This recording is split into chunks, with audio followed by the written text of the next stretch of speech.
presentation they're going to do. You don't have to ask any questions. They're going to.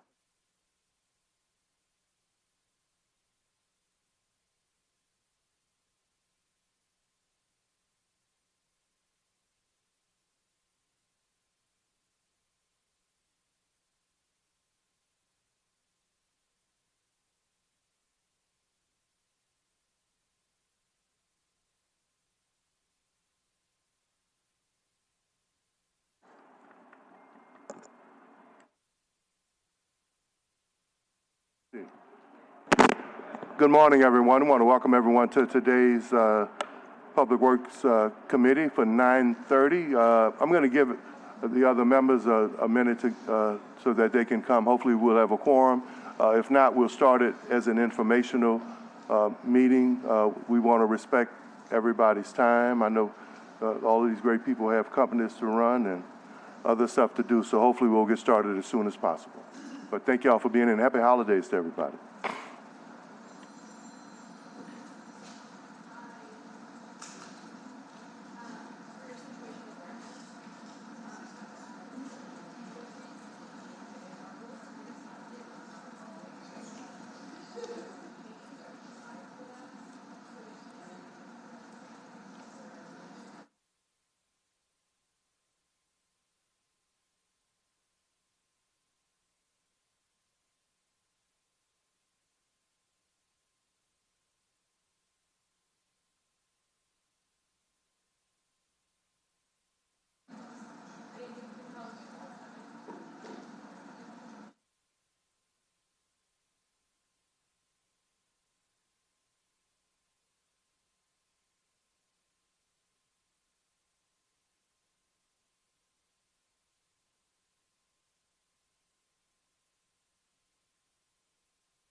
Ms. Curran, roll call, please. Roll call.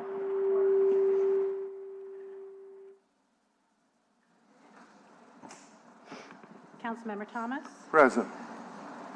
Councilmember Giarrusso. Councilmember Harris. Councilmember King. Councilmember Green. We do not have a quorum. We have one member present. Let the record reflect that Council President Moreno is present. This meeting has attracted a lot of interest, so I want to recognize Councilmember Moreno for being here. If there are any informational items we can move forward with, can we do that now, Ms. Curran? We can move forward with agenda number 3, the presentation for the sightseeing tour vehicles. If they're here, start your presentation, please. Identify yourselves, come to the table.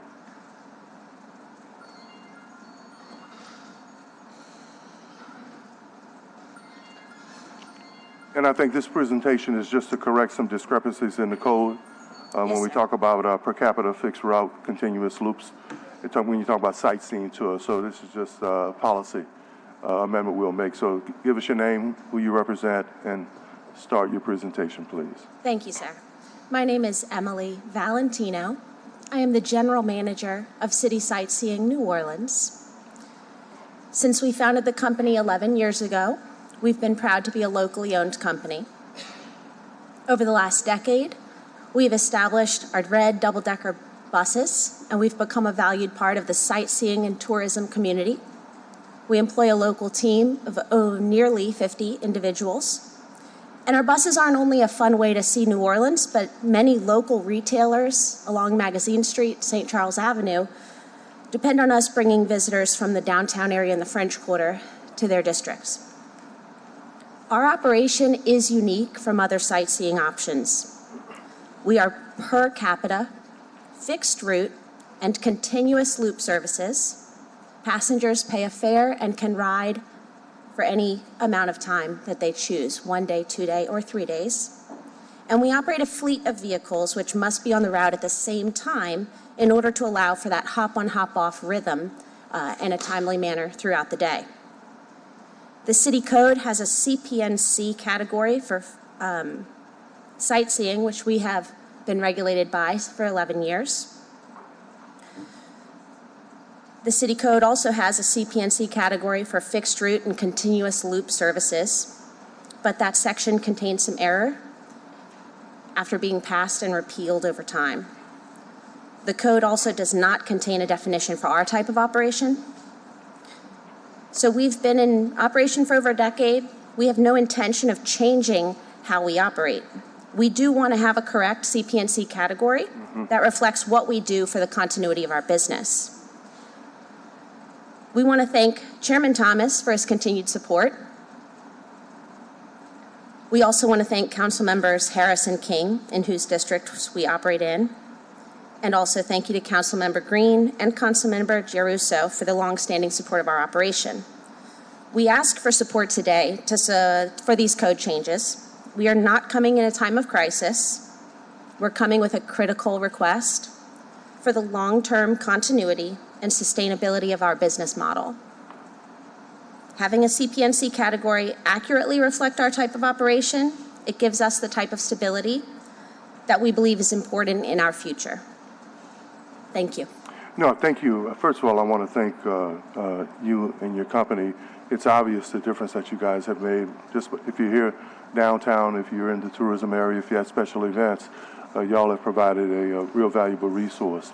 And for my colleagues here, previous councils have enacted regulations and ordinances tried to address this important resource and recognize it sometime. I know we don't have to make a formal motion here, but what we're attempting to do here is to align the books with what is the municipal code with the city's intention, but we also have prepared an ordinance to address the discrepancies. It adds definition under that clause, includes a definition in section 162-1 for per capita fixed route, continuous loop sightseeing for tour vehicles. 2, reinstates provisions. Under that, restores provisions allowing custom signage for stops in section 164-947, and it clarifies the regulation. It defines the role and differences of these vehicles. So any questions from any members of the committee or members who are not of the committee? Councilmember Marino. Councilmember Marino says no, not on this one. Ms. Curran? We have one online comment. Please. This is from Robert Haas. Mr. Haas says, Dear Councilmember Thomas, I'm writing to express concern over the proposed ordinance regarding per capita fixed route continuous loop sightseeing tour vehicles, which could unintentionally exclude minority-owned and smaller local businesses in the French Quarter. The ordinance mandates a fleet of at least 6 vehicles, each seating 30 passengers, which poses a financial barrier for smaller, more often minority-owned companies. Many of these businesses, which offer culturally rich and personalized tours, may lack the capital to meet such requirements. These operators, who provide valuable and unique perspectives of New Orleans' diverse history, may be squeezed out by larger mass-market companies that can afford to meet these rules. To promote equity and inclusion, I suggest introducing tiered licensing option for smaller businesses with less than 6 vehicles in its fleet. This ordinance would create a monopoly for one company, which, quite frankly, isn't reflective of the residents who all represent the city of New Orleans. These adjustments would ensure that smaller and minority-owned businesses can continue to thrive in the city's tourism sector while maintaining the unique cultural offerings that make New Orleans special. Thank you for your attention to this matter. The comment is received, and Mr. Sherman, if you didn't fill out a card, just fill out one after you speak. Mr. Sherman. Oh, we can't hear you.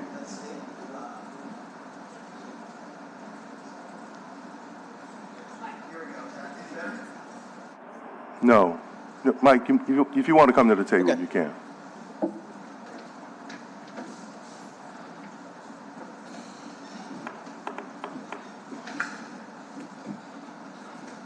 Good morning, Mr. Chairman, members of the council. Mike Morning. Sherman, 800 Barone, on behalf of City Sightseeing. I just wanted to respond to that online comment.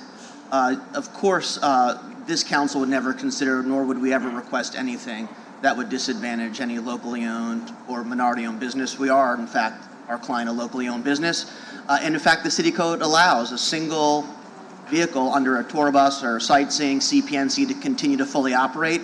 The fixed route continuous loop sightseeing requires multiple buses on a route, and that number's already in the city code. So that's not a change the council's making today. Thank you, and fill out a card since you're one of the speakers. I want to recognize the fact that Councilmember King, who's a member of the committee, and Councilmember Green, who is also a member of the committee, are now present. Councilmember Green? No, I'm just fine. Thank you. I was listening. Ms. Clerk, just accept the presentation, and once the ordinances will be prepared, any closing comments on this issue? No, sir. Thank you for your attention this No, morning. thank you guys very much, and thank you guys for what your company does to not only enhance the city, but also to help enhance tourism and the culture of this town. Thank you all very much. Thank you, Mr. Chair and council members. Ms. Curran, next item on the agenda. We've got some voting items. However, Councilmember King is on the dais. Well, we If you'd can't like move me to approval move- of the minutes until Councilmember King comes.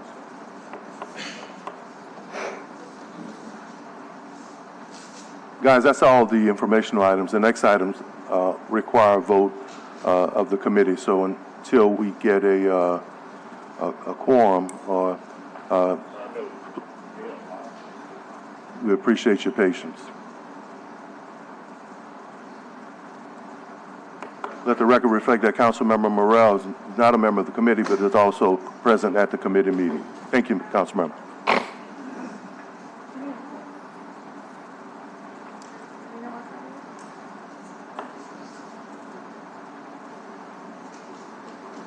We need one more committee member to start the formal part of the meeting, guys.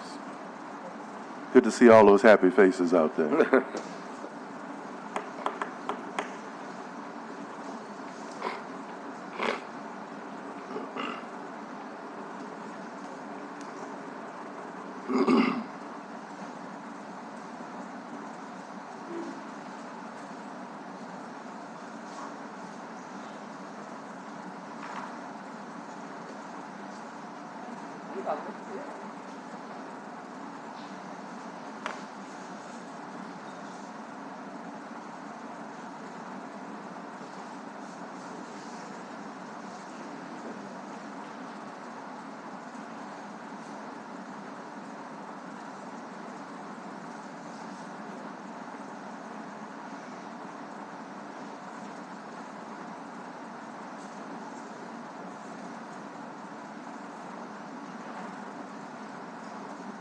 Roll call, Ms. Curran. We've done roll call, so I think we're all present. We now have a quorum of 3. Move approval of the minutes of the October 22nd, 2024 meeting. Second by Councilmember Green. All in favor? Ayes have it, so ordered. 3 yeas, no nays. Ms. Curran, next item on the agenda. We have contracts for approval and execution per Council Rule 57. The first one is an amendment to the professional services agreement between the city and Sasaki Associates for the continued development of the master plan for Lincoln Beach. It adds tasks to the scope of work. It extends the term for a year through November 2025 with an increase of $1.53 million to the total maximum amount payable to 2.55. Who's here to make that presentation? Come to the table, identify yourself, start your presentation, please.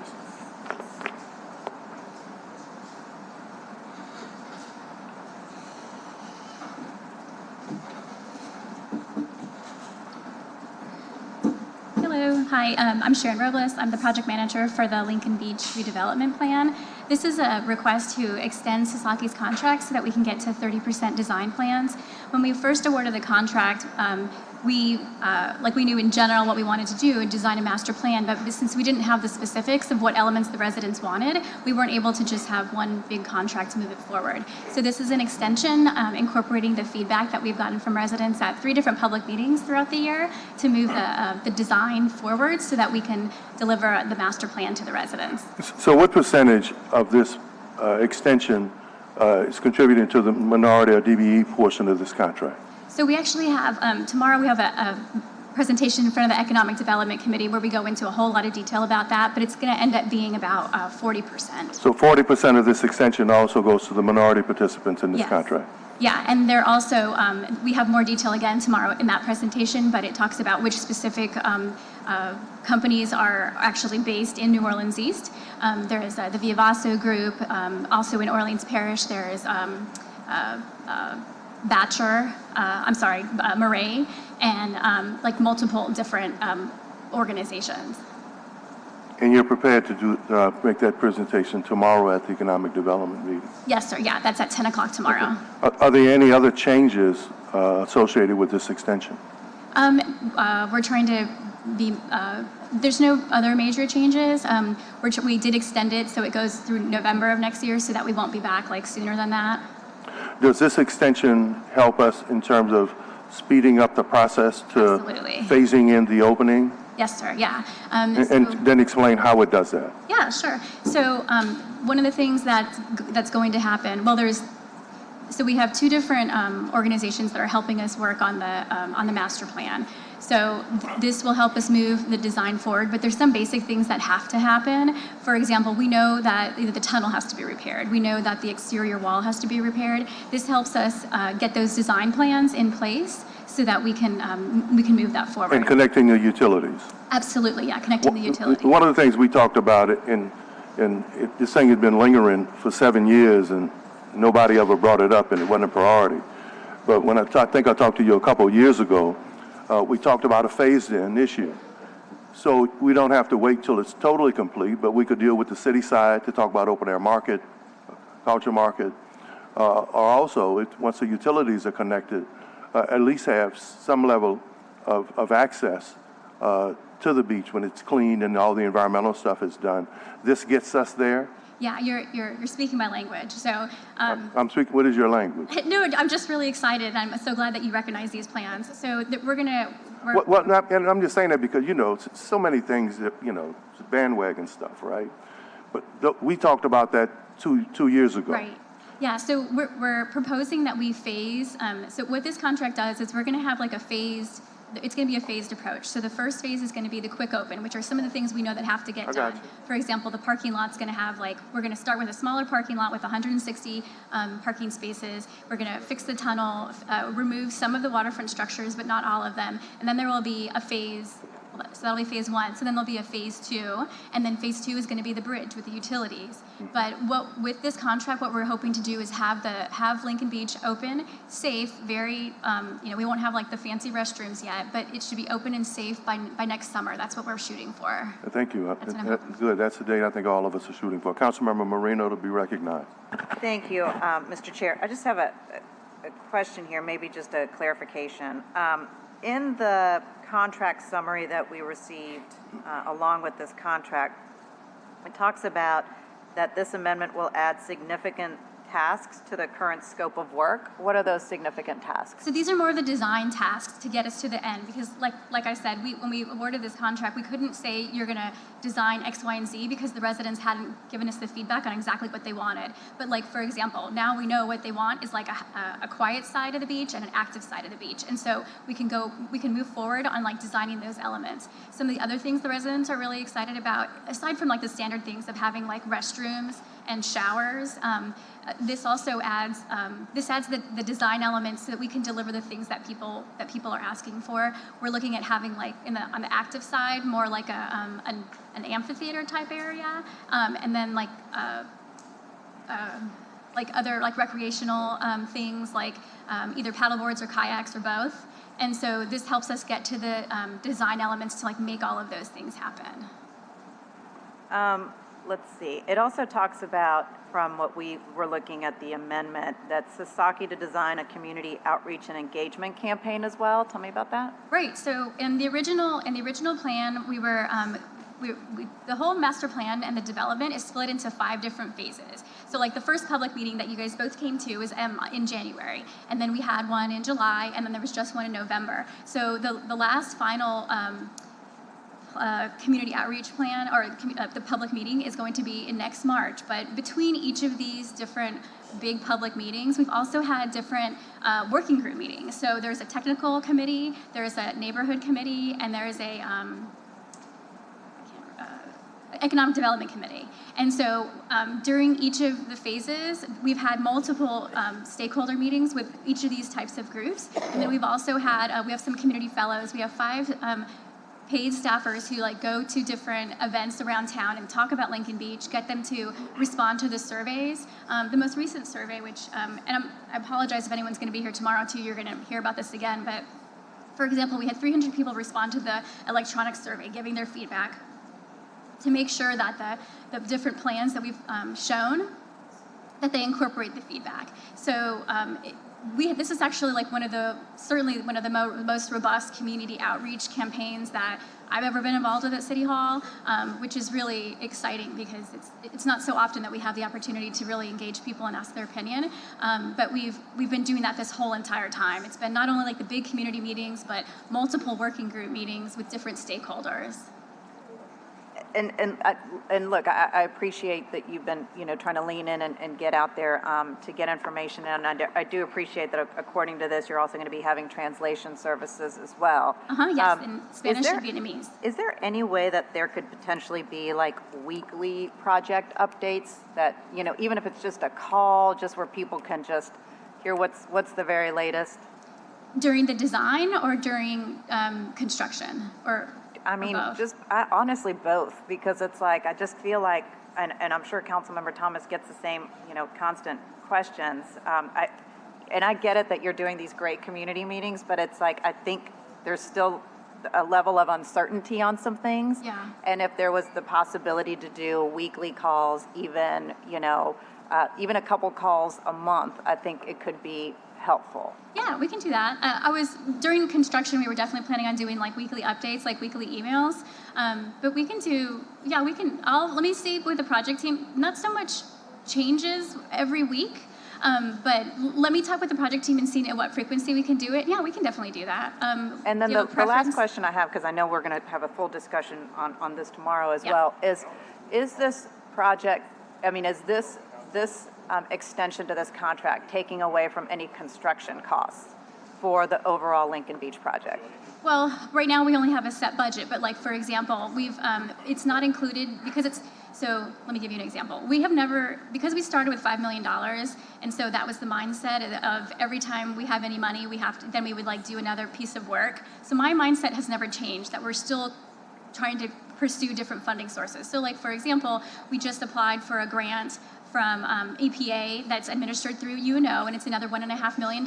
And we have received the letter saying you're going to get this money, but it won't be finalized until December. So for example, we went from 24.6 million, and now we're at 26 million, or actually I guess it's almost 27 million.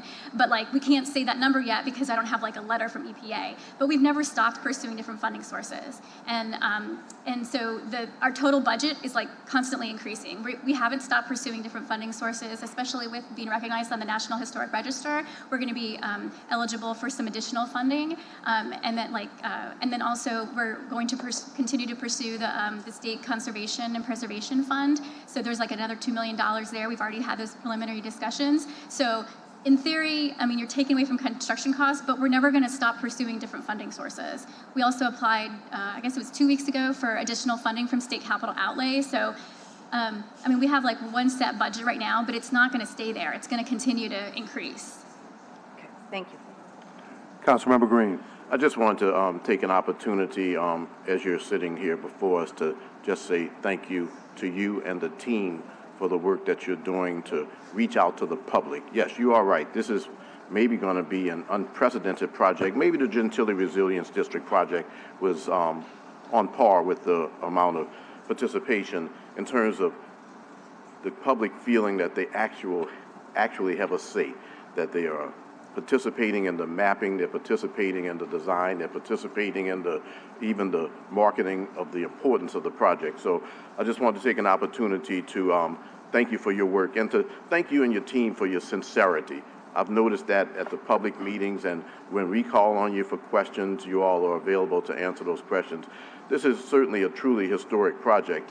When I was on the levee district, actually, some people thought that the levee district owned the project, and that's why they hadn't been doing development on it. But now that the city has stepped up on it, it's important to recognize positives, and it's important to recognize successes. Thus far, it's been very positive, and it's moving toward a great success. But some of that wouldn't be happening if there wasn't as much sincerity and commitment to the city on the part of the teams that are engaged in the project. I think that I can say safely that your team has been very, very responsive to the public and motivated, and I appreciate that work and I appreciate you sharing with your people. Thank you. Any other comments from council members? Councilmember King, Morrell. First of all, thank you and your team, Ms. Robles, for pushing this project that's been in the making almost a decade, trying to get it to the point where we're at least for a phased-in initiative. And I think we talked some time ago that I think the beauty of this project is that you don't have to have all of the money to open the beach. You don't have to have everything that it's going to be to open the beach. And because there's some attention to detail here, I always tell people I'm smart enough to know I don't know everything, but I've listened to enough people, the Development 101 and Master Planning 101, especially because there's so much attention here now, and the District E is so wonderful that everybody's involved now, right? Usually you start with a piece of paper, a clear piece of paper, and you have an idea of what you want in terms of that development of that plan. And someone will draw some streets, and they'll draw some buildings, and they'll draw some attractions. And then, so you have an idea of what the community wants, and then you go meet with the community. And the community will add another attraction.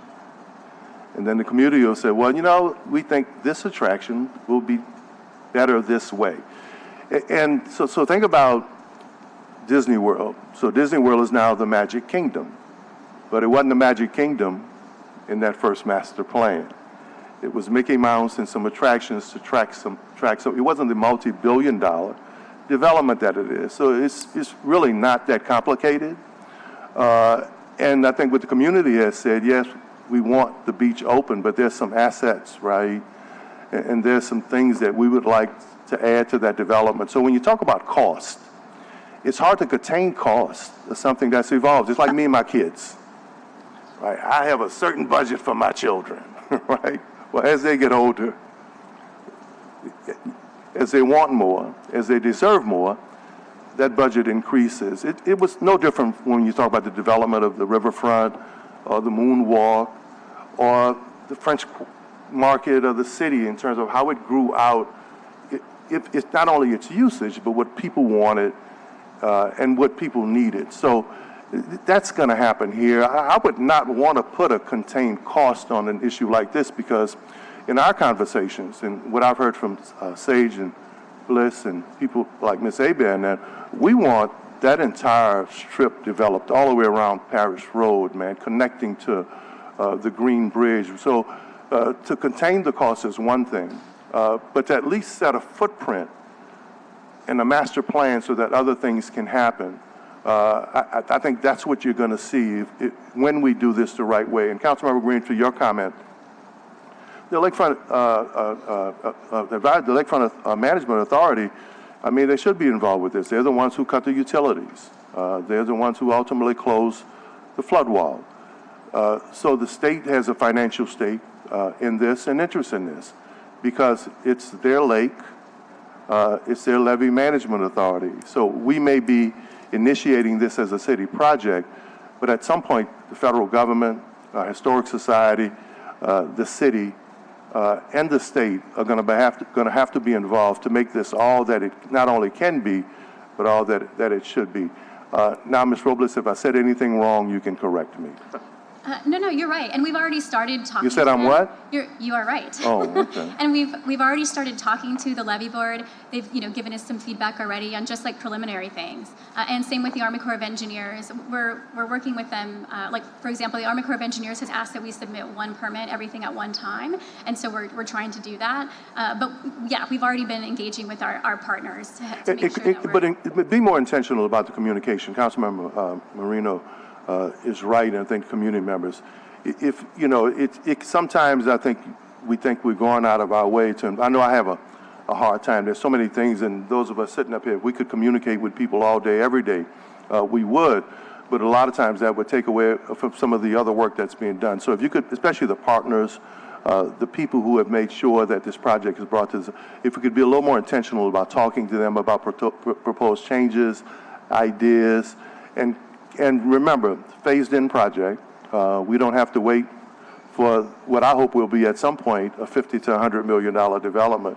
We can start to phase it in to make sure that one of the most beautiful, iconic beaches, especially when you talk about the African-American community. I think second to California and what happened out there, historic Lincoln Beach. And we don't have any pictures. My mom used to have pictures of the beach with the signs, but hurricanes destroyed most of the. Councilmember Marino, you want to jump back in? Just one quick thing. Councilmember Marino, back in. Jumping back in. Jumping back in. So I think, Sharon, what I think needs to be clarified, though, is that priority number one is opening the beach.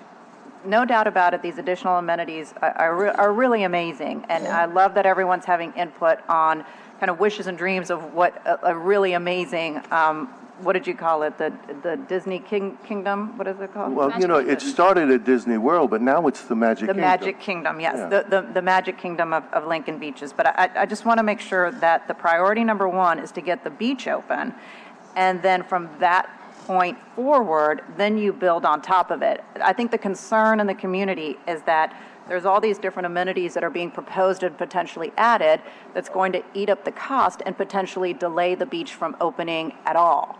And so I think that's the clarification that you need to make to ensure that priority one is opening the beach. Absolutely, yes, it is. And we'll give you more detail on how exactly we're proposing we do that tomorrow. But yes, that's absolutely the priority, is getting it open. I mean, I know people want to be there right now. We're still advising people not to go because it's not open, it's not safe yet, but people still try to go. Right. So yes, that is absolutely the priority, is getting it open, getting it safe, so that it's safe enough to open. Thank you. And just to bring the community back to a 7-year conversation that now has been escalated in the last 3, and of course the last 2+, it has always been the intention, and the reason why I mentioned phased-in development, if you're familiar with phased-in development, you don't have a phased-in development because you're waiting for the development to be complete. So continue to engage with our partners and our community partners, because the first thing we want to see is families and people on the beach, and all those other things that will support that we know in the future will eventually come.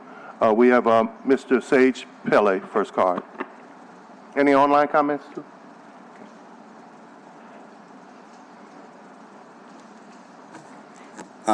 Good morning. Thank Good you all morning. for everything. Thank you all personally for working with you all directly, with all council members.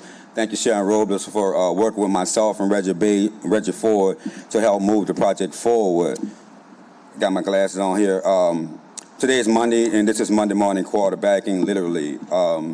I just heard about this public committee meeting, this expansion and more money on the contract just recently while I was enjoying turkey dinner. My meal haven't digested yet, but we heard some things today that expectations of the first contract. My recommendation, just to keep it short, is let's defer this proposal. Let's defer this amendment. There's an economic development committee meeting, special projects meeting tomorrow, committee meeting C, just now. We can have that further discussion. There's a Lincoln Beach committee, advisory committee meeting. Bliss is back here, I think, the day afterward. I think that way I prepared a brief that I could submit to you, submit to the council persons, that we could discuss this thing. And that way we don't have the Monday morning quarterback. This is an increase of $1.5 million. It seems like, I'm not trying to put anything on anybody's Christmas tree at this time or rush it through. I just want to take our time and do this right. Once again, parts of this amendment carry over from the scope of work from one is carrying over into this contract. There are many concerns, like I say, but Councilman Green, you're right. You've been involved since you was at the Orleans Levy District with commercial acquisitions, and when Orleans Levy District tried to acquire Lincoln Beach back, and Mayor Cantrell put assessment down. That's why I'm thankful that you are now the council person helping with this district. Let me respond to some of the comments that we had. We're talking about this contract.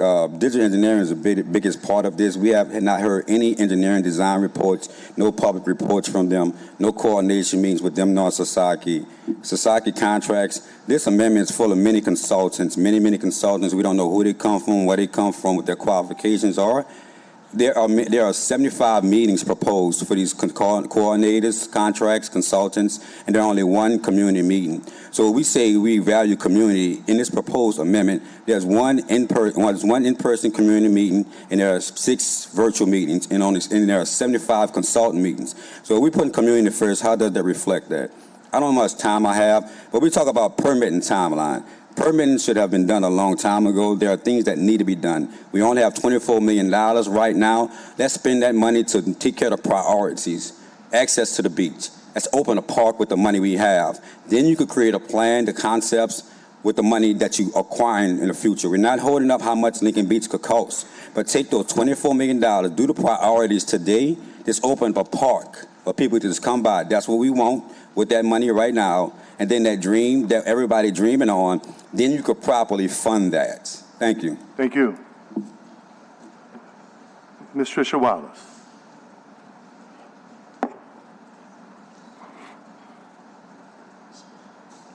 Good morning. Good morning. Good morning, everyone. Thank you. Thank you, committee. Thank you for having us.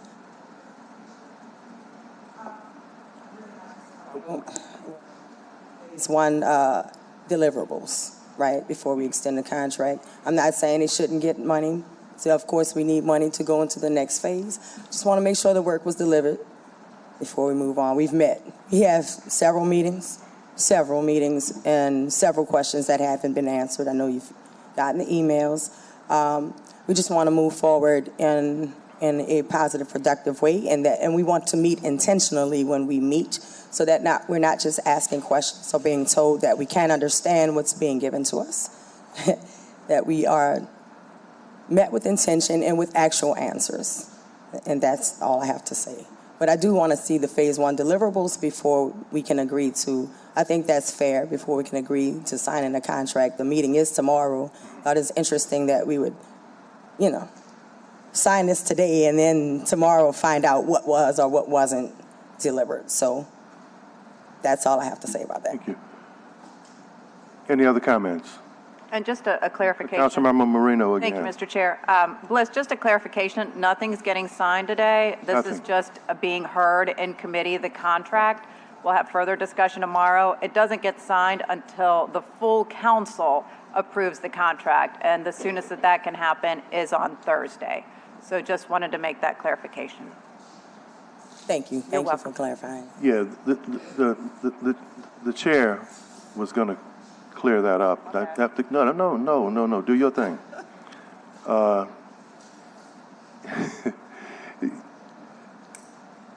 Tomorrow's meeting, and it's good to see so many wonderful things in New Orleans East now, going through all committees, right? We have languished all these years, and our community wasn't important, and now it is. So that's a blessing. But for the community and Ms. Wallace, this is just a recommendation to move forward. Nothing can happen, and I'm sure that tomorrow's committee meeting will be as intense and as informational as we're trying to be here. This was a standard meeting, a standard procedure. So for us, our council chairman is correct. This just moves it forward. That's all. Contract isn't signed or awarded, and the community will still have input. And I want to add that Sage made the reference to 75 meetings. Those are coordination meetings between, for example, like the levy board and then internal coordination meetings. So all of those meetings are appropriate, including the technical committee that that Sage and Bliss are on. Those are part of the internal meetings that are also happening. That's part of the I've never counted them. Those are part of the 75. I'll assume that's right. And then also, it wasn't intentional that today was Public Works and tomorrow was Economic Development. Economic Development happened to get rescheduled a couple times, so it was supposed to be originally on the 20th. And then, like, all this information would have been shared, but also like the Community Advisory Committee meeting, that was changed too, because they didn't expect a quorum. So it wasn't intentional, it's just scheduling happened, and so that's how everything came so quick together. Well, let me say this, guys.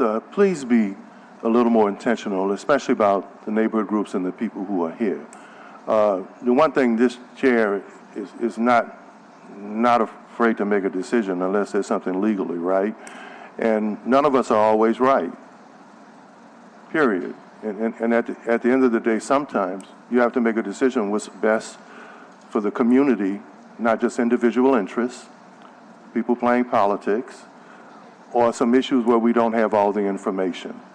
So if we have to hear things that have to move forward, because I'm not more important than the people in this city. Much as I love my district, districts A, B, C, and D are also important. But I trust those council members in those districts that they're treating their district, bless you, important. And I will usually follow their lead because I know how much they care about their districts. So just because we're focusing so much on District E now for the citizens who are watching this, we also value where you guys live in Gertown, in Algiers, in Uptown, in Bywater, in Carrollton, in Lakeview. Y'all districts matter too. Know that. That's from Oliver Thomas. It's just we're dealing with a lot of issues in the area that has been neglected for quite some time, where we need to focus on those communities. And we're getting a lot of focus on those communities now. But it doesn't mean we don't care about the Quarter and the River and Uptown and the Garden District and Lakeview and Algiers. But we care about the whole city. But I honor these district council members who lead their districts because I know they care too. Thank you. Thank you, Ms. Robles. Madam Clerk. Can we get a motion to recommend for approval? Moved by the chair. Second by Councilmember Green. Councilmember King. Oh, boy. He's not here, so it's without recommendation. I think, did he leave? I'm going to go find him.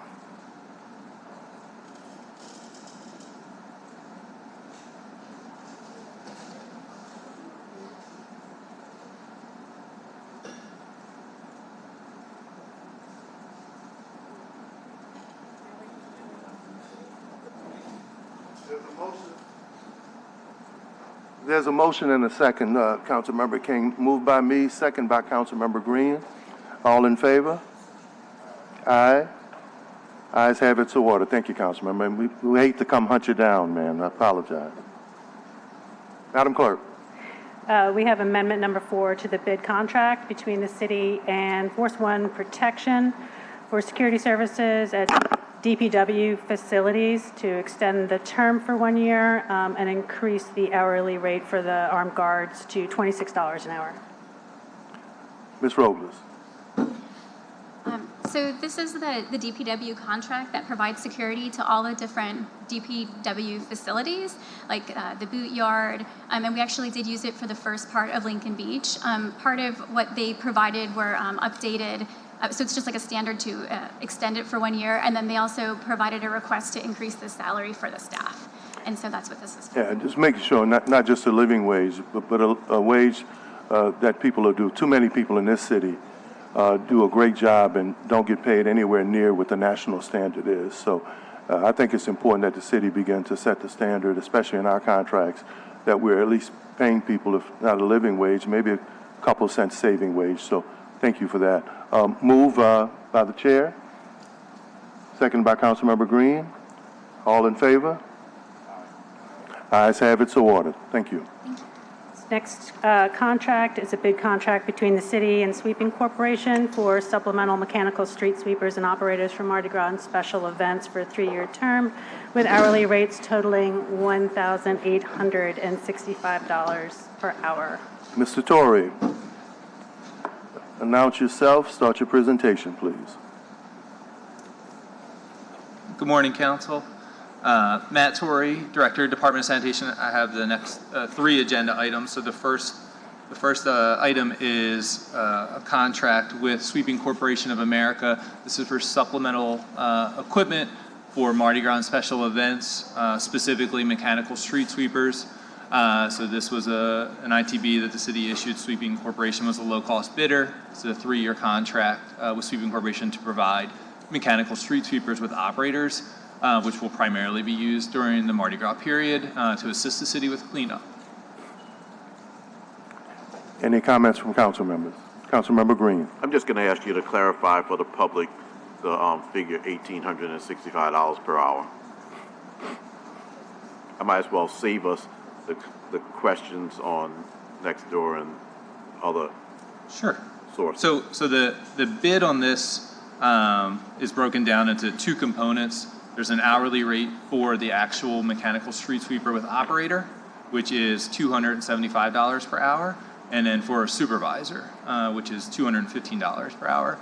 I don't have the bid in front of me, but I believe we provided for a quantity in the bid. So I think it was 6 hours for sweepers and 1 hour for a supervisor. That's big breakdown of the ratio of historically how many hours we use during Mardi Gras of those different line items. That's how you get to the 1,800. But those are the 2 rates, $275 and $215 per hour. Yes, it's just a collection of all of the services being provided and adding up the amounts that they're getting paid for the individual services. Yeah, with a quantity. That's all. Just to scale out to within the number of hours we actually use.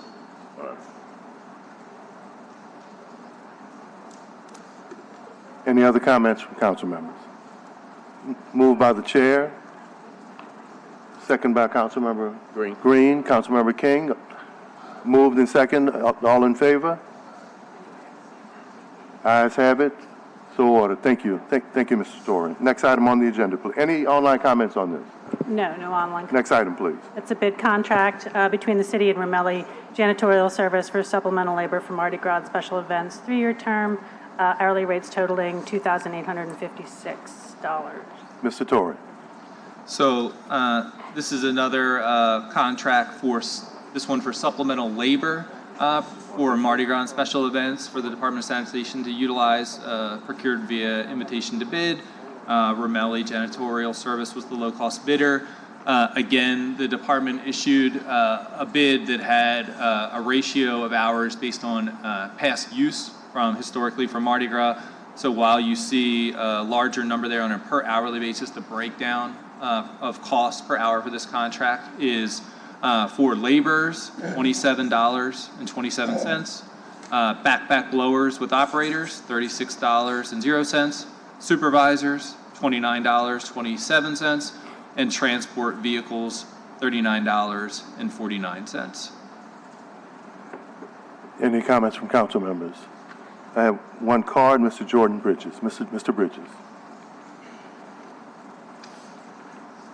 Thank you for being here, sir. Thank you for having me. Jordan Bridges, 107 Finland Place, New Orleans, Louisiana. Always a pleasure to stand in front of you, council members. As an advocate for workers, I thought it was important that we speak as the New Orleans Workers Center for Racial Justice. As we all know here that the laborers of this city are super important and vital. And thank you, Councilman, for bringing up that we need to, as a city, make sure that the living wage ordinance is followed. You all have set the standard on that, and you know that specifically $15.56 per hour, which is set to increase in January in 2025, 7 days of paid sick leave, those things that protect workers, those are the workers that we want feeling good when they go in, right? When I go to the restaurant, I love the chefs, right? But I also want to make sure the sanitation workers feel good about the job that they do, right? And that they feel and that even city workers feel well compensated for the work, and how this vital service uplifts the city and protects our ability to keep the culture going. And so, yes, thank you again for your consideration of those things. We want to keep in mind that as we talk about supplemental laborers, that we make sure that they're getting the resources they need. Even as I speak with workers that say something as simple as we're waiting behind the routes to do the cleanup effort, somewhere to put our things, if we sit for a few hours, would just be great. And I know that's something that we as community leaders and organizing leaders and organizational leaders and you council, that we can work together and make sure that we're supporting the workers in this effort. So thank you again for your time and your consideration. No, thank you. I don't have to say this, but Mr. Bridges, thank you. People wonder, especially what our young men and women are doing, especially young African-American men and women. And Mr. Bridges, whether it's at the cleanup in the neighborhood, at the schools reading, or out fighting for quality of life in this community, you have young men and women like Mr. Bridges who are there. You didn't just show up for this meeting to be on television or to be heard. I appreciate what you do when we sit down mentoring kids or mentoring young men or at our Black Men's meeting. You make a difference, young man. We need to highlight more young men and women like that. God bless you. Thank you. Moved. I had a question. Councilmember Green. Mr. Torrey, could you state publicly, or is there a representative from Melly here, when they might be looking to fill these jobs and how they would do so? That's okay. We do have members of Ramelli Janitorial here. What was your question? Basically to the public, how they can take advantage. How do they access these jobs, and when will they start filling them? I want local people to fill them. They're all paying over $25 an hour. That's a good thing. So I'll let Robert Ramelli speak to it, but there is a job fair that happens in advance of Mardi Gras. Just wanted to talk about the date. Good morning. Thank y'all. I'm Robert Ramelli with Ramelli Janitorial Service. What we do is we have job fairs, and we try to hire local people that have, we've had the same people that have worked for us for years and years and years. We start our employees for this job, we start them off at $15.75 an hour, and they work anywhere from 10 to 16 hours a day. They get overtime if they work overtime during that week period. But we run job fairs. We put up signs in different restaurants and different community places where people come and see us. We've even done some advertising on the radio for it. Do you have a job fair coming up soon? We will have one probably the 1st of January. That's fine. Just want people to be on the lookout for it. All right. Thank you. Thank you. Councilman Ramelli and their team for years have always advertised their jobs and reached out into our community. So it's never been a question of how they do their business, but I think that was a good question. Thank you so much. Thank you, Mr. Ramelli. Well, one other thing, we've also talked to some of the courts about giving people a second chance that have a record. We offer those jobs to those people as well. A lot of the judges have come to us in the past and said, look, we've got some people that are good people and they're looking for a second chance. Would you mind putting them work during Mardi Gras? And we do it all the time. Appreciate you doing it. As well as their willingness to work with other DBs and minority providers. That's one of the companies you didn't have to force relationships or ask them. Over the years, I've always known, Bob, your company has always had relationships with African-American men and women in business. We always have a DBE with us, yes. Thank you. Thank you. Mr. Torrey, anything else on this?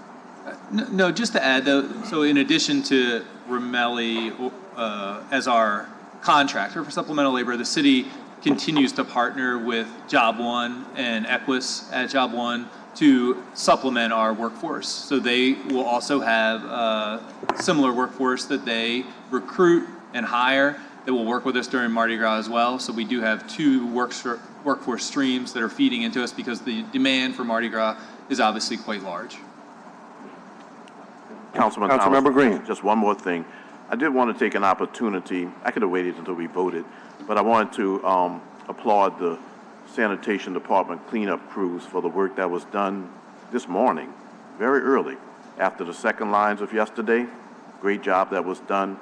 It was refreshing to drive on Claiborne Avenue and see all the black bags representing a lot of work done. But there's a lot of unsung work that goes on with your cleanup crews, and we're going to get this illegal dumping under control one day, but until that time, it's just good to know that we can continue to call your sanitation cleanup crews and the work gets done, which is reflected in my newsletter and online and the like. So I want the public to know that things would be a lot worse if we didn't have sanitation crews ready to work early in the morning, getting work done, such as was done this morning. Thank you for that work. Thank you. Motion moved by me, second by Councilmember Green. All in favor? Aye. Ayes have it, so ordered. Thank you. Any online comments? Not for that, no.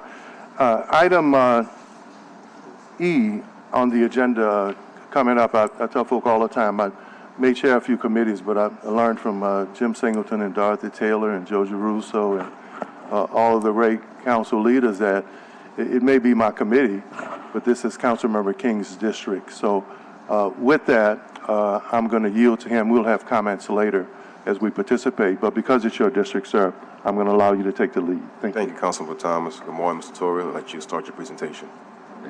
Thank you, Councilmember King.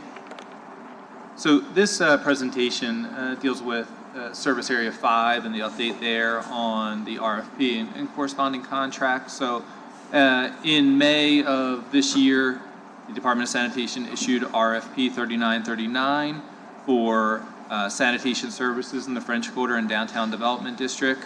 As part of that process, the Department of Sanitation submitted a purchasing RPSS-1 form with our justification for professional services in compliance with Executive Order LC 2001, and that was approved by the Office of Supplier Diversity, the Deputy CAO, the CAO, and the CPO designee as required by interoffice memorandum listed in the presentation here. This procurement was done via request for proposal in a similar fashion to the 4 previous procurements that we've done since 2022. As many folks remember, in the aftermath of Hurricane Ida, we had a significant breakdown in the delivery of sanitation services across the city, and the city strategically decided that future procurements for sanitation services would be sourced via request for proposal versus an invitation to bid.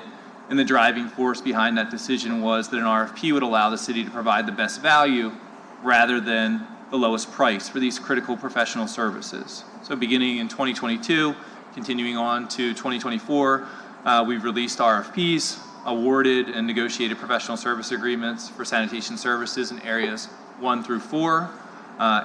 In 2024, contracts for area 1 and 4 came before this council and were unanimously approved, and we are now working to execute a contract for the final service area, Area 5. So we received 6 proposals in June of this year ahead of the deadline. The selection committee convened in July and scored the proposals. You'll see the scoring here on the table to the right. Henry Consulting ultimately was scored the highest with 474 points, followed by the vendors listed in that table there. On July 23rd, the Bureau of Purchasing issued an intent to award to Henry Consulting, and the city started a negotiating process. So to provide a summary here of the services included in RFP 3939 in Service Area 5, Henry Consulting will provide daily sanitation services in the French Quarter and Downtown Development District from 4 a.m.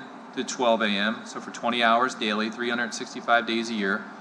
The services that they'll provide are listed in the table to the right, and then we've also distinguished who would be providing those services, whether it's Henry Consulting or their designated subcontractor, DBE Clean Force, listed there. So in addition to providing these daily sanitation services from 4 a.m. to 12 a.m., Henry Consulting will also provide 24-hour sanitation services on Friday, Saturday, Sunday, and Monday to address the peak time in the French Quarter for visitors and folks visiting businesses.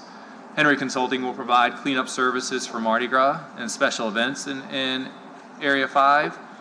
The term of the agreement is for 5 years. There's also 2 additional 1-year extensions available in the contract.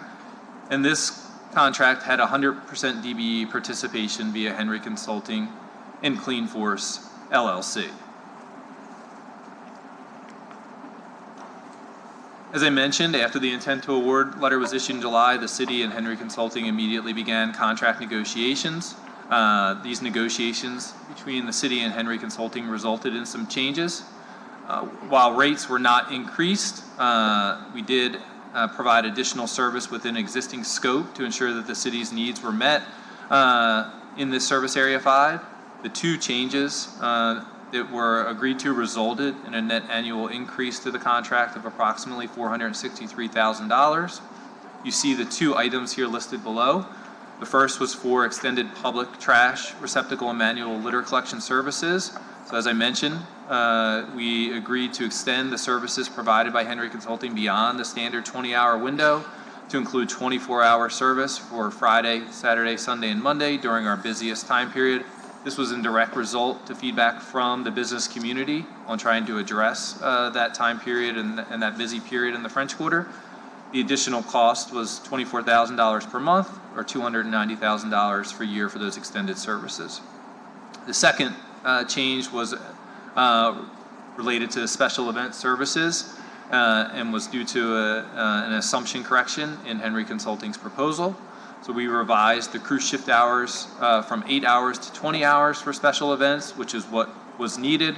The additional cost of $173,000 for the 15 special event line items were updated in the contract, and it is crucial that we do have these adequate resources to provide special event cleanup for Mardi Gras and other special events in Area 5. The negotiated changes increase the overall service level of the agreement while maintaining value. So you see here the final total cost for the Henry Consulting agreement at $8.25 million. I do want to point out that that cost is inclusive of the $290,000 for the extended public trash receptacle and manual litter collection services. So that was, an additional service within the scope there, and in the cost it's not included in the other line items there. Just want to provide a financial summary for the contract for Service Area 5. So on this table here, you see our current annual cost for KBS, which is the incumbent service provider, wrapping up service on December 22nd. You'll see costs for what was included in Henry Consulting's proposal, as well as the final agreement with the 2 changes that I mentioned. The changes that we talked about as a result of the negotiation led to a cost increase of $463,000, but overall, we see a cost increase from our current contract to this new final agreement of close to $4 million. So this is certainly indicative of the fact that the last time this contract was let was 10 years ago in 2014. We've seen significant cost increases in the sanitation space for goods, materials, and labor. And last slide here, as I mentioned, our current contractor KBS is slated to wrap up service on Sunday, December 23rd at midnight, with Henry Consulting working towards a transition date of Monday, December 23rd as well. And with that, I will answer any questions you all have. Thank you, Mr. Torrey. Before we start the public comment section, we all know we're here to discuss the DBE component of this. How much out of the 8.2 million is the DBE percentage? So I don't have the exact cost in front of me, but I believe it is approximately $2 million and some change, and I can provide that to you. With Henry Consulting being closer to $6 million. Right. So the breakdown is right there. That's enough for me. That's fine for me. Okay, we're going to start the public comment call. I'm just calling the cards in the order in which they're given to me. First, Ms. Charlene Gibson. And we ask that you state, of course, your name, address, could be your business address, and if you are paid to represent yourself today. Thank you, Councilmember King. I'm an attorney that represents Richards Disposal, Inc. I am at Baker Donaldson. The address is 201 St. Charles Avenue, Suite 3600. And I cede my time to Mr. Alvin Richard Jr.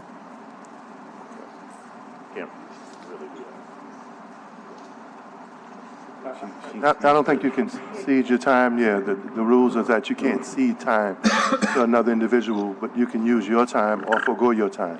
Okay. Sorry about that. That's fine. Yeah. We'll start you with a fresh 2 minutes.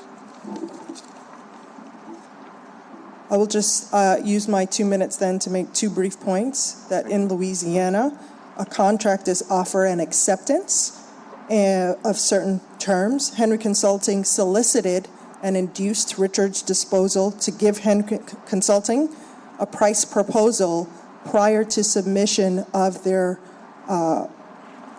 proposal to the RFP. That request was made in June of 2024. Richards Disposal responded to that request, presented them with a price proposal to do what it has done for 30 years. And Henry Consulting accepted that price proposal and used it as a basis for the submission that was ultimately scored by the RFP Evaluation Committee.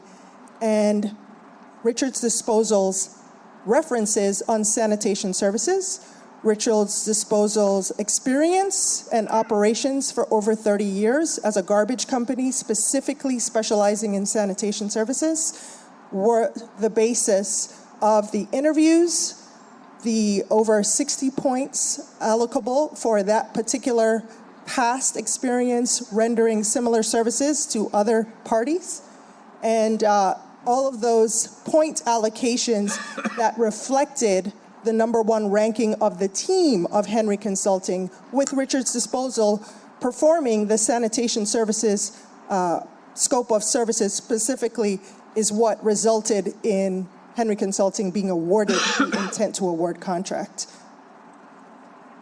Under the RFP rules, Henry Consulting is required to negotiate in good faith.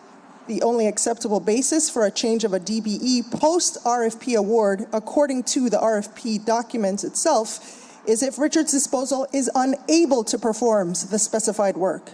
At all times relevant, Richards Disposal has remained ready, willing, and able to perform. I do have two quick questions.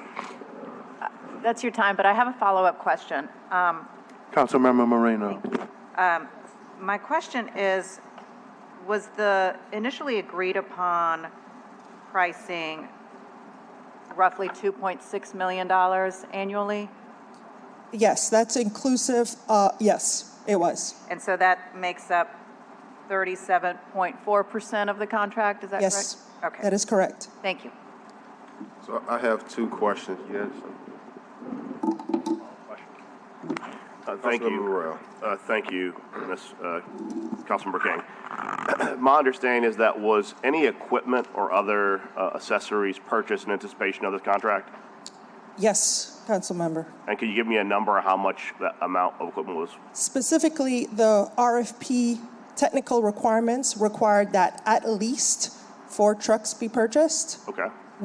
Outfitted with specific technical equipment such as GPS tracking, third eye equipment. There are a lot of add-ons to make these trucks specialized.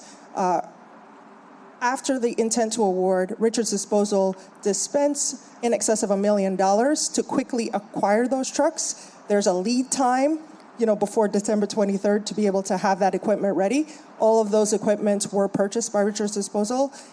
Also immediately started to secure the experienced staff that they would need, a very experienced general manager who would oversee the routes, as well as pairings of approximately 2 hoppers and a driver per truck, who started immediately scoping out the routes, doing shadow ride-alongs to make sure that they were going to be able to have those deliverables ready with sufficient lead time to give the city comfort. Right, because essentially, for those in the audience who aren't paying attention and don't follow these things, typically companies, when they secure these contracts, there's a lead time to get there, and the idea is that you have the very onerous expenditure for equipment because you recoup that cost over the course of the contract. So as was stated previously, it's a 2.6 per year.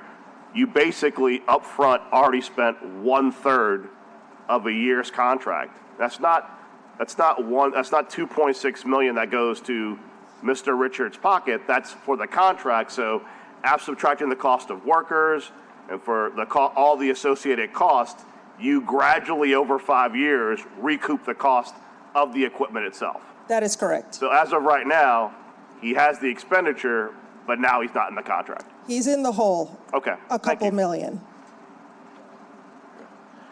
I have two questions, Ms. Gibson, and actually one is for Mr. Torrey.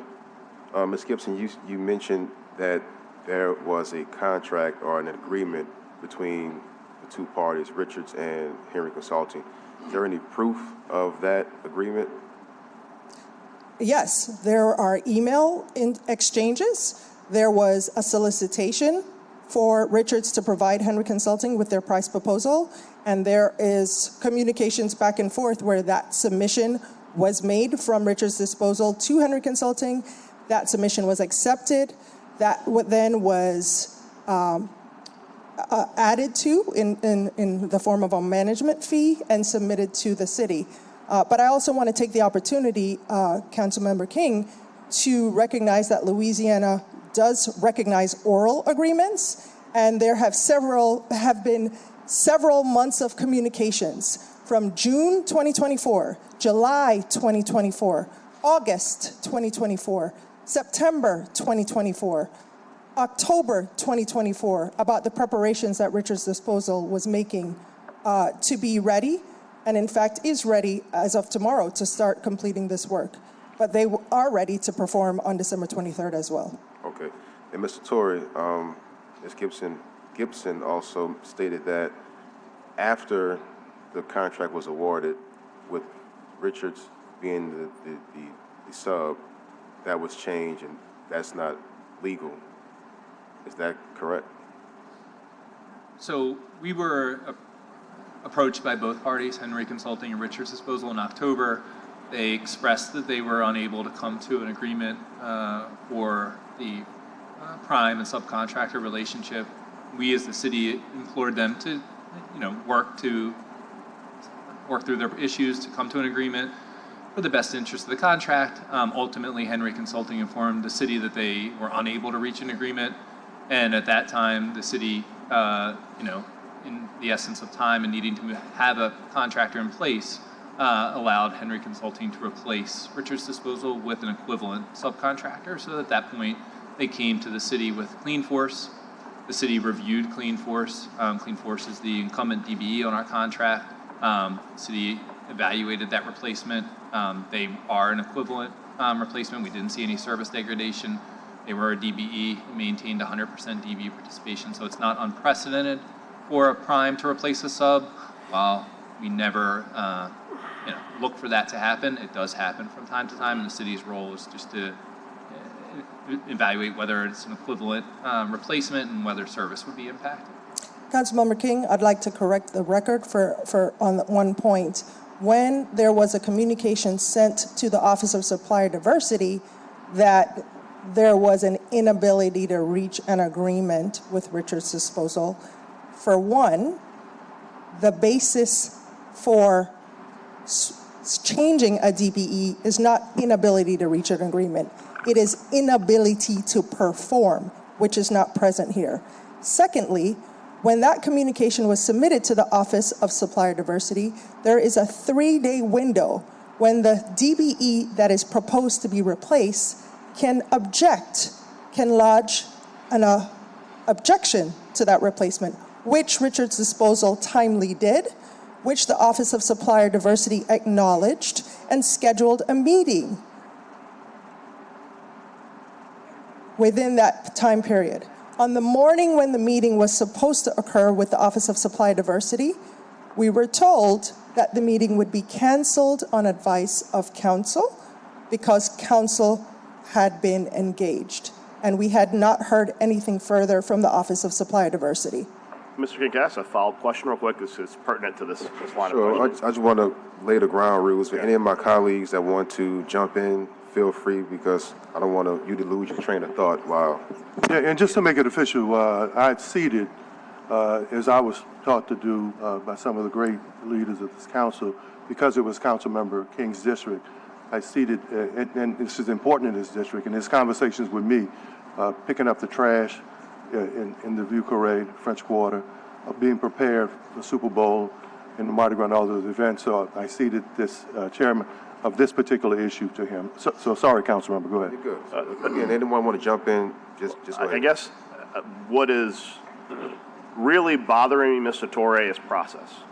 And my understanding is that when this proposal was scored, Richards Disposal was in the proposal, and the fact that Henry Consulting was awarded this contract, in the award, it references Richards Disposal and their experience. Is that correct?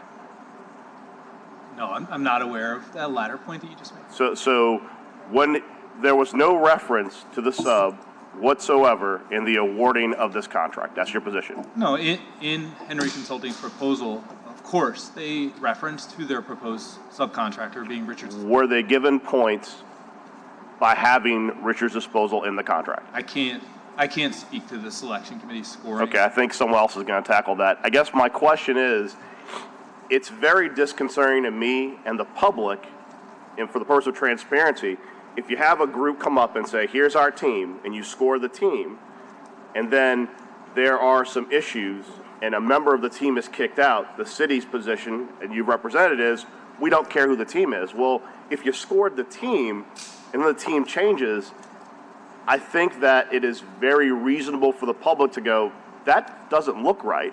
Because if you scored, at this point, based on what you presented to us, you scored 6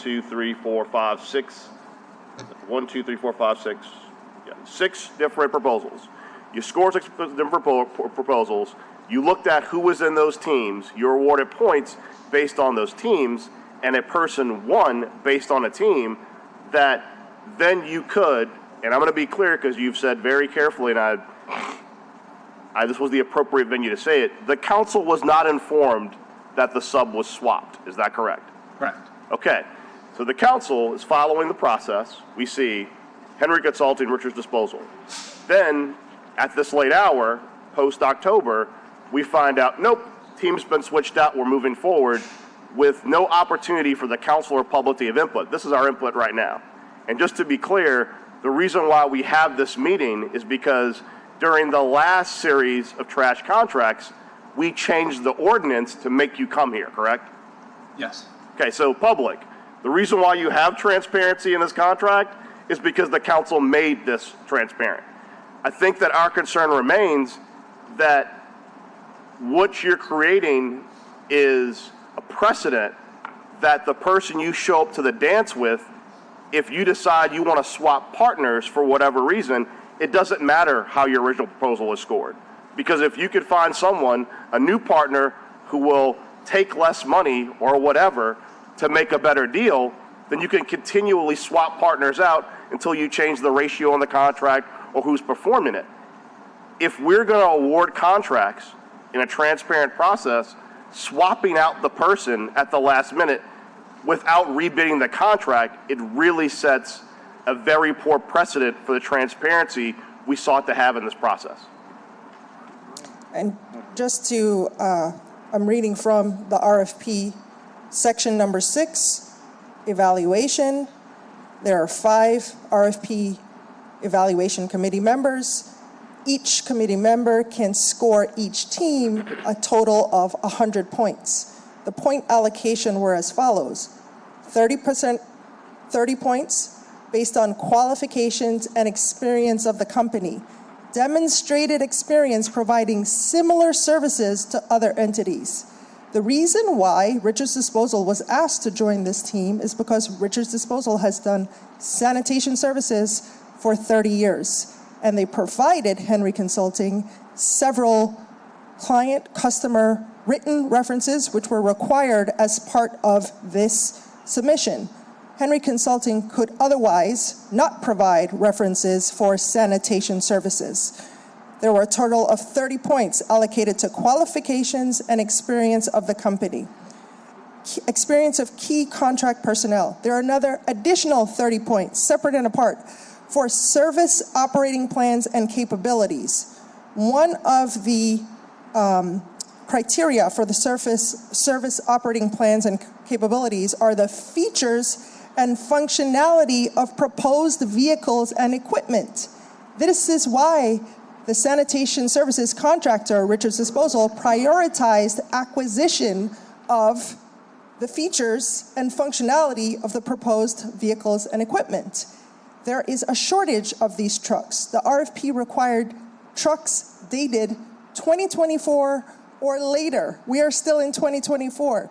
The only way those trucks could have been acquired without a request specifically to deviate from the RFP parameters was if Mr. Richards acquired them immediately, which he did after the intent to award, and was very transparent about the process he was doing in preparing to perform. You make a really good point. This is my last question before I see back to you, Mr. Chairman. Mr. Torre, looking at the 6 teams that were in this RFP, how long has Henry Consulting been in trash pickup? So Henry Consulting is the current provider for the Downtown Development District for the similar services. They've been providing that service for a little over a year. They've also been at the airport. Okay. So, and I know you're going to kick to the airport, but the airport, they're doing sanitation work. Well, first off, they're doing sanitation work inside the airport, correct? Correct. So that is not similar to what we're requesting to do outside in the public. So the contract that is similar would be the downtown development contract, correct? Yes. Okay, are you aware of any other exterior work they have done as far as trash collection? No. Okay, so the prime on this contract has one contract we're aware of, and they can provide additional information if necessary, doing similar work at downtown development that's a year old.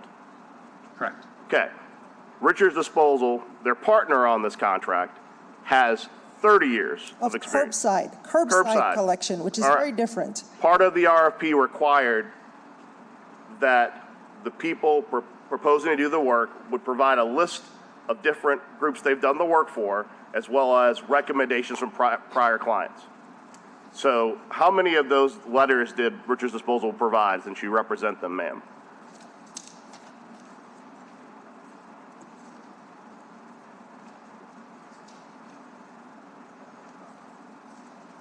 There's approximately 6. Okay, 6. For curbside collection. Curbside collection and pickup. Yep. According to what you've just told us, Henry Consulting at best could provide 1, which would be the Downtown Development District. Correct. Now looking at the other groups, you have Ramelli Janitorial Services. We've heard of them. They do work in multiple cities. We've heard of Ivy Waste. They're our provider throughout the city. Waste Pro LA, heard of them. They do work throughout the area. Clean Force is currently doing work in downtown.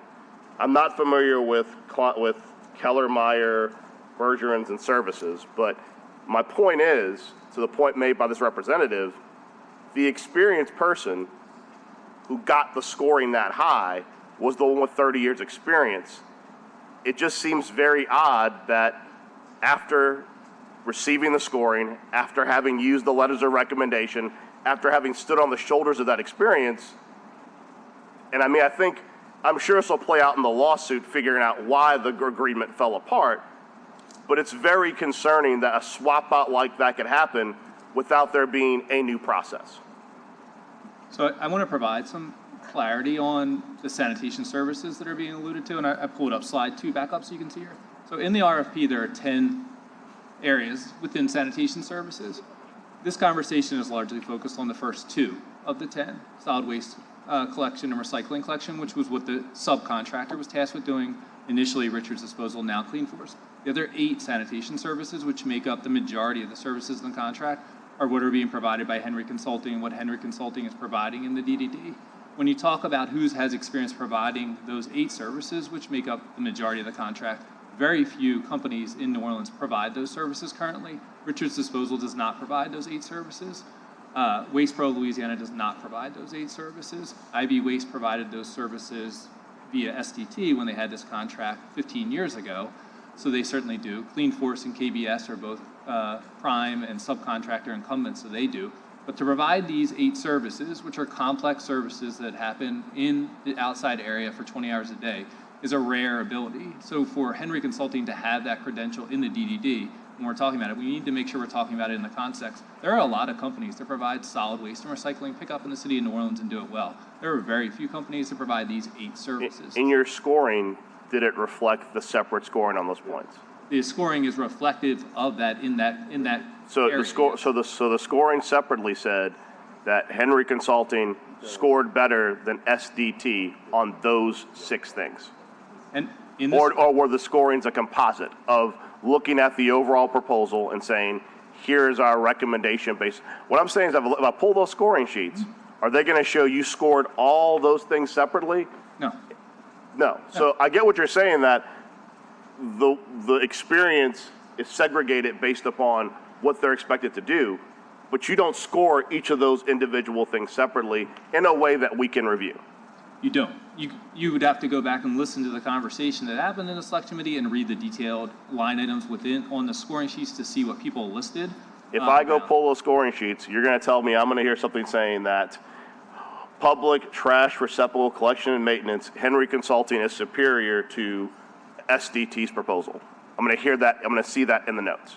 You're going to hear a conversation about what their proposal included and then how the selection committee evaluated that. Oh, certainly. You would. But am I going to see that I looked at that particular line item and Henry Consulting had more experience, was better at it, and SDT lost on that particular line item? I mean, am I going to see that in the scoring sheet? I can only speak to my scoring as a member of the selection committee, and you'll certainly see detail on these things. In mine, it was to look at it holistically and be able to evaluate it. When we talk about these services, solid waste and recycling collection happen from 4 a.m. to 8 a.m. daily in the French Quarter and DDD. From 8 a.m. to midnight are when the 8 other services happen. So I want to make sure we're painting a picture of who's doing the work, when the work is happening, and the majority of the work. I'm not disagreeing with you on who provides which work. What I'm looking at from my perspective is what the public's looking at. There are teams that show up with proposals.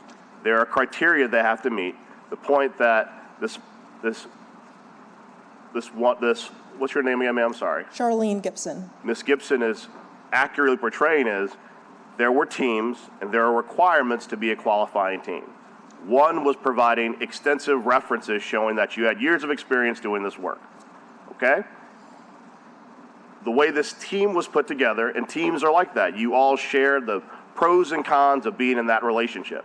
You had a team with one company that had been doing the work for a very small period of time, and another company providing their specialized work but had a tremendous amount of experience.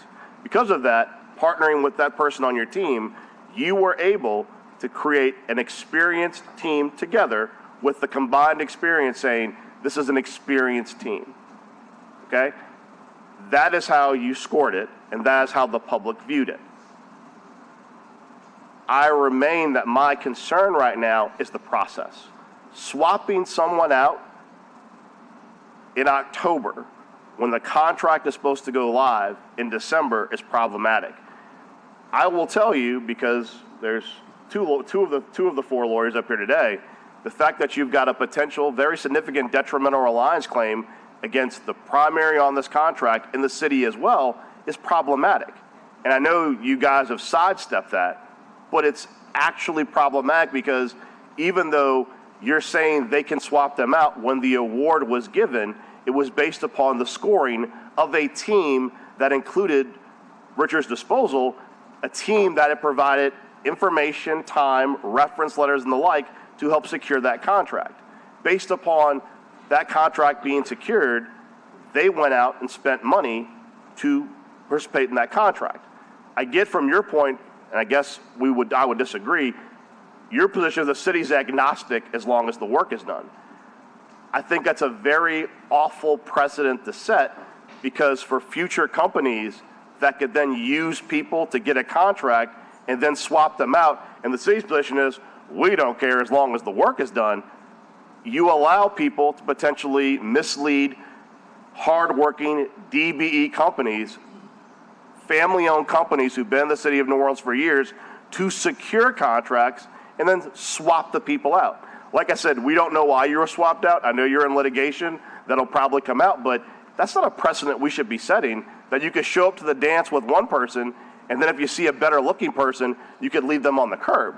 Councilmember Morell, the last point I'll make just on process is that on July 11th, 2024, the RFP Evaluation Committee, in addition to scoring the submissions, invited the teams to interviews, live in-person interviews. And the team that was represented for the Henry Consulting portion of that interview with the RFP Evaluation Committee included Richard's Disposal. There were live comments made, favorable comments made of Richard's Disposal's track record by the CAO during that interview session. And there were questions posed and answers provided by Richard's Disposal during that interview session, which occurred on Friday, July 19th. So the scoring, yes, was based on the submissions. There were subsequently invitations to interview. The teams participated in those interviews and provided additional information. And then the intent to award was issued subsequently to that interview period. Thank you. Ms. Gibson, I'm going to follow up on the scoring in 1 second. And Matt, keep it on that slide if you don't mind. But I want to go back real quick, Ms. Gibson, to the pricing again, because I want to make sure that I understand this perfectly right, that the initial agreement was on fixed pricing at roughly $2.6 million, which is about 37.4% of the contract, and the dispute is that Henry Consulting then came in later and said that they wanted to do some type of payment based on performance of services. Is that correct? That's correct. Okay. So Matt, the new sub is Clean Force, is that right? Yes. Okay. So what is Clean Force getting paid? Are they getting paid in this fixed cost of $2.6 million, which is roughly 37.4% of the contract, or are they getting paid less than that?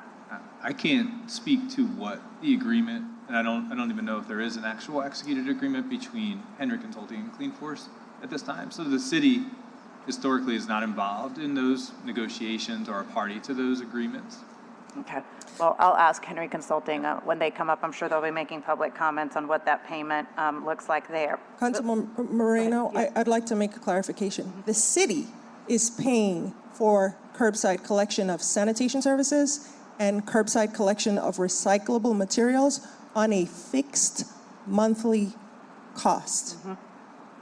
So it does not, depending on whatever the amount is that the city determines is the fixed monthly cost for sanitation, curbside collection, and curbside collection, the city is going to pay the same amount to Henry Consulting, whether the service subcontractor is Clean Force or Richard's Disposal. Right. So there'll be zero cost savings whatsoever by switching the DBE at this juncture.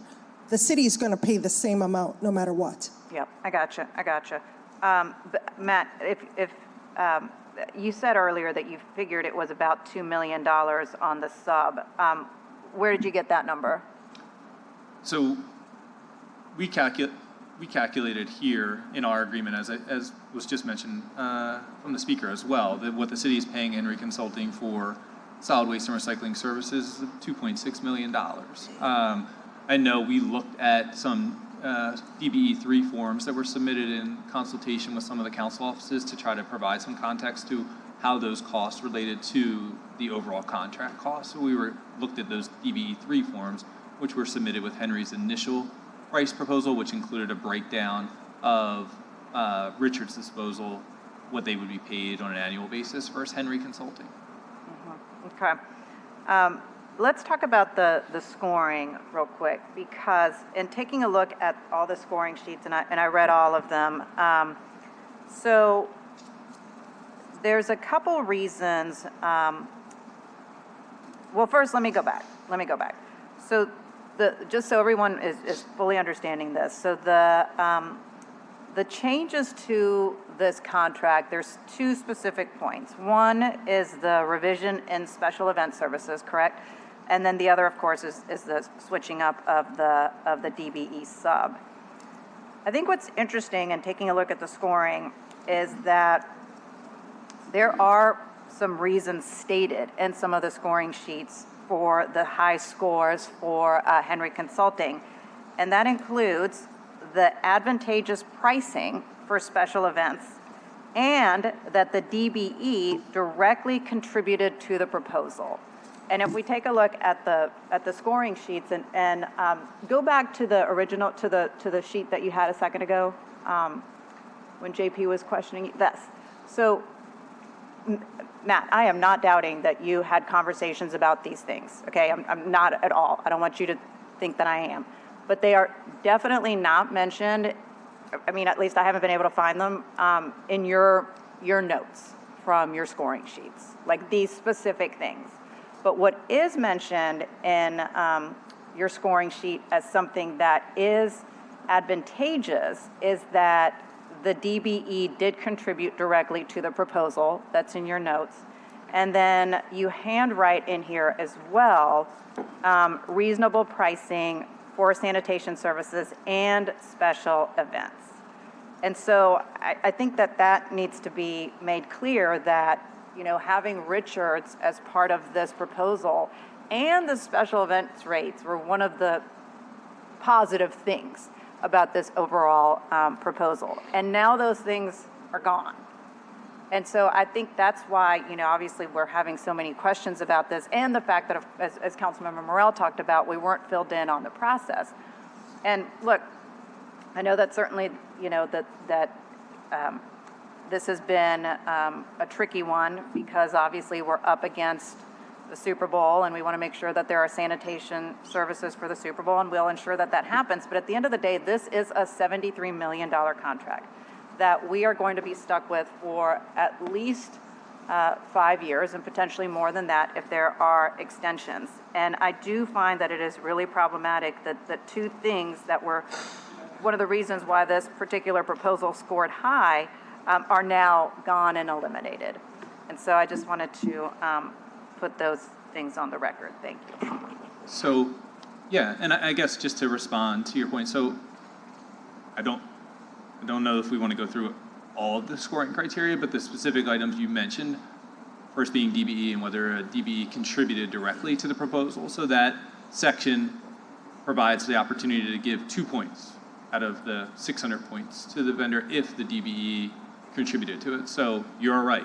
In my scoring, I definitely noted that because Richards did contribute to it. I don't remember off the top of my head if any other DBE contributed to it, but I certainly awarded them the 2 points, which they were eligible for from the scoring criteria from that. That's 2 out of 2 out of 100. 2 out of 100 for me, correct? Yeah, right. So, and then as far as price, but others mentioned it too. Yeah. I mean, to their credit, that is an asset of their proposal, and it added value to it. But in the grand scheme of things, it's 2 points, right, out of 100. And let's not forget that Henry Consulting won by 50 points over the next closest proposal, and those next 4 proposals were all separated by 15 points in total. So there was a wide range in the overall scoring. The price reasonableness, I mean, that point is valid, right? The price was reasonable, but I'm not sure how your point is that in any way changes by replacing the person who provides solid waste and recycling collection with an equivalent service provider. So you have a company that's being replaced with someone who at a minimum is an equivalent. So we're not seeing any service degradation. The price reasonableness stays the same. I agree we are increasing the special events by $173,000, but that didn't move the needle in the overall cost of this contract to push them out of the realm of cost reasonableness when we look at the total cost of all things. So again, even after that change, if you discount it for the increased hours that we provided through this contract, they're still the lowest cost provider of the top 3 after that, even after that change for the special event cost. So they're still cost reasonable. I think there's no argument that would be made that in any way that we would change the scoring on pricing based on the changes that were negotiated for this contract. Yeah. The price proposal point allocation was 25 points total out of the 100 possible. It's 30 points for qualifications and experience, demonstrated experience providing similar services for other entities, 30 points for service operating plans and capabilities, including features and functionality of the proposed vehicles and equipment, dedicated resources, vehicle and equipment allocation and qualities. That was a separate 30 point. The DBE allocation was a total of 15 of the 100 points. And then finally, the price proposal was the final 25 out of 100 point allocation. Right, yeah, I was just noticing that too. And look, like I said, Matt, I was just pointing out what you wrote out in your notes. And you specifically noted about the reasonable pricing for the special events. Sure. And I guess just to, again, come back to this point around the scoring, and I want to come back to the slide where we're talking about the comprehensive services. So again, those scoring buckets, qualifications 30 points, operating plan is 30 points. These are for all 10 of these services. All 10 of these services require equipment and the technology. The equipment and technology costs for the other 8 lines of service that Henry is providing versus Richards or Clean Force far outweighs the cost for those 2 line items. So I don't want it to seem as if the only line items related to equipment or technology relate to solid waste and recycling collection. By no means is that accurate. I mean, we have requirements for mechanical street sweepers, which are extremely high cost items. We have 4,000 gallon flushers, trucks for water trucks. We have pressure washing equipment, commercial pressure washing equipment. We have UTVs, we have pickup trucks, and a variety of other equipment. So, I mean, the net total cost of a capital outlay for this project is significant. I'm not discounting the cost of the garbage trucks to provide the solid waste and recycling collection. I'm just saying that's one piece of this. When you look at it in proportion, it's a minority piece of the overall contract. And is Clean Force, are they based out of New Orleans? Yes. They're a New Orleans company? Yes. Okay. Well, I think technically their office is in Metairie, but they do work in New Orleans, yes. So they work in New Orleans, but they're based out of Metairie? I believe their office address is in Metairie, yes. Okay. Okay. Well, thank you, Mr. Torrey. Thank you, Ms. Gibson. Next, Mr. Troy Henry.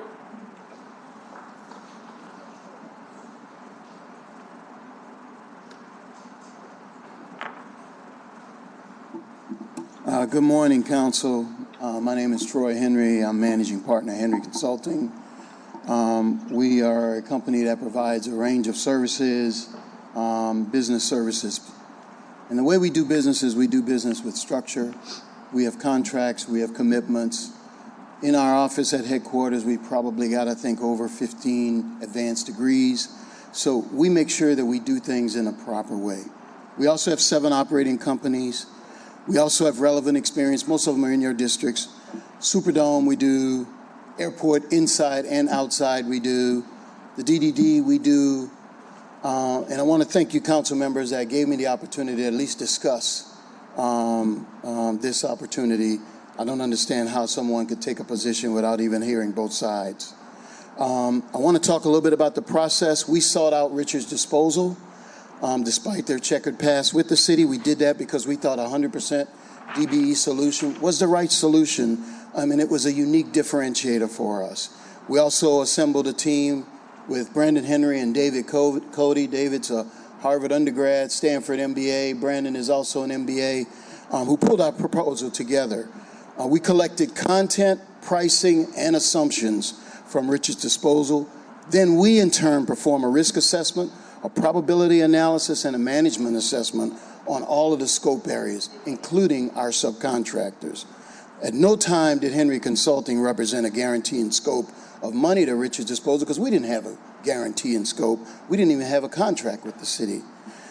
We also submitted all categories to the RFP, and our assumptions, we documented them in there. Solid waste pricing was based upon risk, past performance, management requirements, and subcontractor input. Sometimes you get subcontractors that'll give you crazy prices one way or another. As the prime, we have to essentially assess the validity of that risk. It cuts off automatically at 2 minutes. Overall, we finished third, the third highest price, and first overall based upon a number of factors. Mr. Henry, if you could just wrap it up, I'm going to give everybody 2 minutes. Post-selection, we were notified that I notified Mr. Richards that we had been selected. We began negotiations with the sanitation department. After about a 40-day period, we reached an accord. A draft contract from the city began the process. We advised Richards to not buy any assets, just as we had until we have a deal that is done. That's the way we do business. Upon reaching agreement with the city, we contacted RDI. Wrap it up. Begin to wrap up, Mr. Henry. If I'm going to keep everybody on the same. I understand. You can answer questions. You can answer questions, but your initial comments, just wrap them up. So, we presented the term sheet. We were not able to reach an agreement with Richards. Richards insisted on us paying for work that would not be performed, and as a result of that, we essentially could not reach an agreement with them. We offered fixed price, we offered fixed plus variable, as well as full variable pricing to Richards, none of which they were willing to accept. After the impasse, we selected Clean Force. All right, so we'll start taking comments from the dais. Any council members want to start with Mr. Henry? Okay, I just want to, you made a comment, I think, something regarding despite Richard's checkered past with the city. Want to elaborate on that? Yeah, I mean, Richards Disposal, and it's really primarily directed at you council members because, you know, Richards Disposal was rejected on another project where they offered to save the city $19 million, and they didn't even get an audience with this city. So they're not necessarily revered. We all know that they had some struggles during some of the hurricane issues, and the fact that they couldn't get an audience with you to save $19 million to the city of New Orleans, I would call that checkered.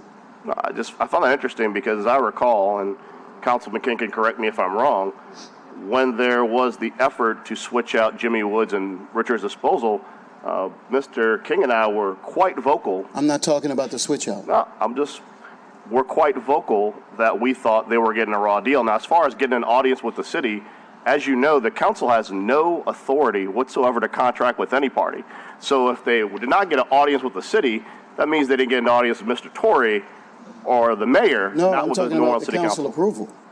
I have no idea what you're referencing. You want to be a little more explicit on what proposal specifically you're talking about? I'd rather talk about RDO, but at the end of the day, Richards Disposal. Well, I just think if you're gonna talk about, words are intentional, and you have expressed repeatedly that people shouldn't talk about people. That's correct. While Mr. Richards is sitting behind you, yes, you decide to talk about his checkered past. Not his checkered past. Richards Disposal's checkered past. Okay. Sorry. Richards Disposal's checkered Words past. matter. They do matter. So I asked you to elaborate on that. You said that they didn't even get an audience over saving the city $19 million. That is a very nebulous accusation. So specifically, what request did they make to whom, and who told them no? I'm not going to get into all of the details. You brought it up. I did. And this council received a request. I remember reading about it. I don't remember the details to it. Mr. Richard could probably elaborate, but I know it was to save the city $19 million with a contract. So you're here speaking on behalf of Mr. Richard. No, I'm not here doing anything, and I'm not going to trying play to the games. I'm trying to understand. You said you said despite his checkered past. Yeah, well, let me talk about it a little bit more. Then you said he couldn't get an audience with this council to save the city $19 million. So how is that? If that is true, how does that show poorly on Mr. Richard? No, listen, I wasn't attempting to show poorly on Mr. Richards. Okay. What I'm also saying is that, listen, Mr. Richards had a number of operational challenges over the course of his operating. It's a fact, okay? And the city, the sanitation department, and others have reprimanded, have notified him of those challenges, operational, okay? As well as structurally. So listen, I like Mr. Richards and Richards as a company. Well, I mean, however, I would simply say, based upon the comments that Mr. King and I made previously, and we made it to Mr. Torrey, and we've been very explicit on it, Mr. Woods and Mr. Richards, their contracts with the city were infinitesimal compared to the contracts the city ultimately awarded for the same work. The work that was provided to the new operators, which represented the real cost of doing that work, were double or more than double what we were paying Mr. Jimmy and Mr. Richard. So, yeah, they had some operational challenges, but as we expressed multiply during those council meetings, and it was covered quite widely, Mr. King and I said this repeatedly, had you paid anyone the tiny bit of money you were paying them and expected world-class work, you got what you paid for. Now, that being said, I guess I'm not going to get a straight answer, but I don't think anyone on this council has ever talked about Mr. Richards in any way or his company saying that they were checkered. And I guess you gave me an answer on what that was in reference to, but to be clear, and I think I speak for many of my colleagues, no one views Mr. Richards or Richards Disposal as a checkered company. So, thank you. Also, I'd like to note that if he was so checkered, why was he the person initially with your contract? Listen, you got to remember, I sought out Mr. Richards, okay? Despite his checkered relationship with the city? That's correct. Okay, thank you. We thought it was something that could be overcome. Any other comments from the dais? Yeah, just a quick question. Is it morning, afternoon? Good morning still, Mr. Henry. My question is on the pricing. Are you paying Clean Force less than what Mr. Richards was requesting? Well, we're not paying anyone at this point in time, let's be clear. Well, I know that, but... But you're talking about as it relates to the agreement that we've reached with Clean Force versus the one that we've reached with Richard? That you versus had, the or, Richard's or proposed... that they say they had. Yes, You're paying Clean Force less? yes. How much less? From which number? I mean, from the number I guess we if it offered was- Richards to the number they requested to... Richards said that it was a, roughly $2.6 million fixed price annually. How much less would that be for Clean Force? Roughly $2 million. So you're paying, Not the delta of $2 million, the actual dollar values. so $2 million Clean Force is roughly $2 million. Okay, thank you. And I want to make sure a that... follow-up question, Mr. Torrey. Mr. Torrey, as I understand it, with the waste pickup, that's a fixed cost the city pays, correct? The contract specifies that the city will pay a fixed cost for the solid waste and recycling collection service for this contract. Did the city request Henry Consulting to renegotiate that rate? The city has no role in Henry Consultant's negotiations with their subcontractors. Thank you. So I want to make sure you guys understand. We're managing an $8.2 million project. The council spoke. Okay? And we have to make sure that each one of the 10 services that are being provided there are accounted for. And so there's an allocation of resources that are necessary in order for us to be able to manage this without jeopardizing any of the other areas of risk that we discussed there. Just for the point of clarification, Mr. Acting Chairman, I want to clarify the record. It was actually myself, Mr. King, and the council president that voted in favor of not messing over Richards Disposal when the city was previously renegotiating the contracts. I did represent it was me and Mr. King, but I want to make sure that all the votes were represented accurately. Thank you. That's not what I was talking about, but thank you. Councilmember Thomas. I'm glad I have a pretty good memory, and Mr. Torrey and Mr. Richards can vouch for that. When there was discussion about extending Mr. Richards' contract, when it was going out for bid, Mr. Richard had put forth the fact that not only could he retrofit his trucks, but that he could save the city almost $19.5 million, correct? I don't remember the specifics, but I remember the process, and there was a proposal that offered savings, yes. And you'll also remember, and I'm just doing this for point of history, right? What's going to happen is going to happen. And initially, several years ago, this committee meeting, I'm on the record as saying the impact that it would have to replace Richards and Metro, especially when you talk about African-American businessmen, women and their impact at that level on this community. I want on the record to say that. We can always pull up the tapes. But moving forward to the $19.5 million, I specifically asked you if we could delay the vote of the council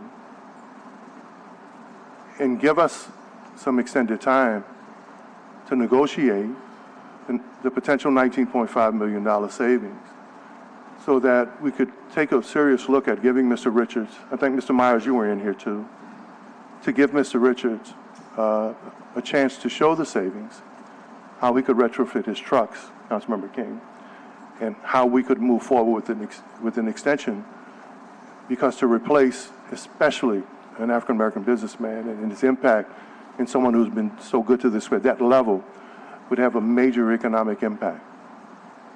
I asked for the delay. My office requested meetings, and I'm sure that they have those receipts, as we call them. And instead of honoring my request for delay, so that we could sit down and further investigate what Mr. Richards has on the table. The council was petitioned to get the votes to replace Mr. Richard and move forward. And saying one thing is one thing, your vote is another thing. And I was the only one who voted not to move forward, correct, Mr. Torrey?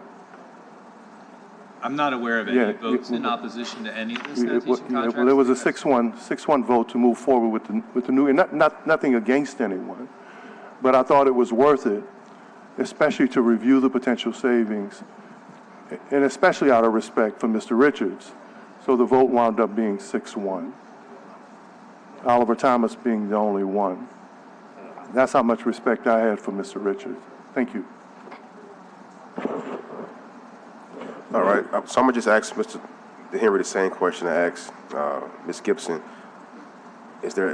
Are you aware of any proof of a contract or a contract between you and Mr. Alvin Richards for this service? Council member, there was no contract. We attempted to execute and negotiate a contract. We were unsuccessful in doing so. We proposed a contract, we proposed a term sheet. We got to a contract, they were unwilling to sign that contract. We negotiated, we made a number of different offers to them.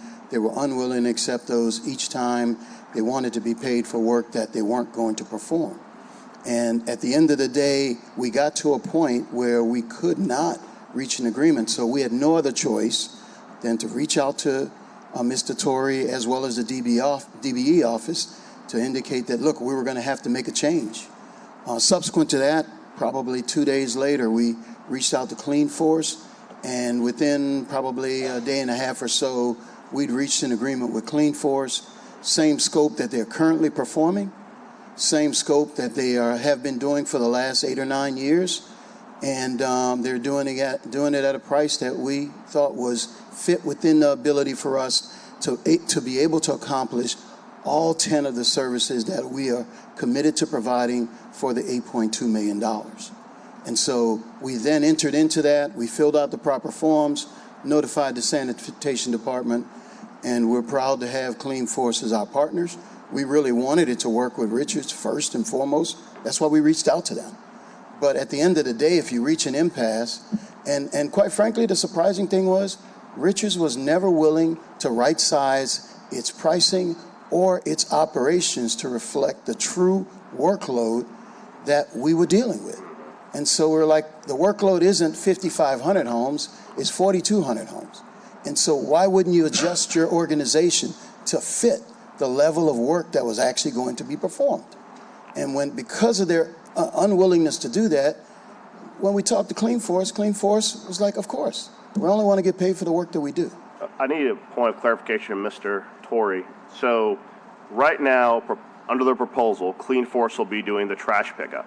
My understanding is up until a year ago, Ramelli was doing the trash pickup before the emergency contract. Is that correct? Yes, that's correct. Okay, so how long, so Clean Force was doing essentially the same job that Mr. Henry is currently proposing to do in this area, correct? Well, KBS is the prime, and Clean Force provides some of the services. But they were limited to doing the janitorial piece. Correct. And a year ago, after Mr. Ramelli was pushed out with an emergency contract, Clean Force began doing curbside trash pickup. Correct. So their experience doing curbside trash pickup in the city of New Orleans is 1 year. Yes. Okay, thank you. I just want to point out that we have had no issues, and it was a seamless transition of that service. So I understand, but as stated, when we're looking at the scoring sheets, Clean Force's primary experience in the city of New Orleans was doing duplicative work to what Mr. Henry is proposing to do. Their role in this contract is now doing curbside pickup.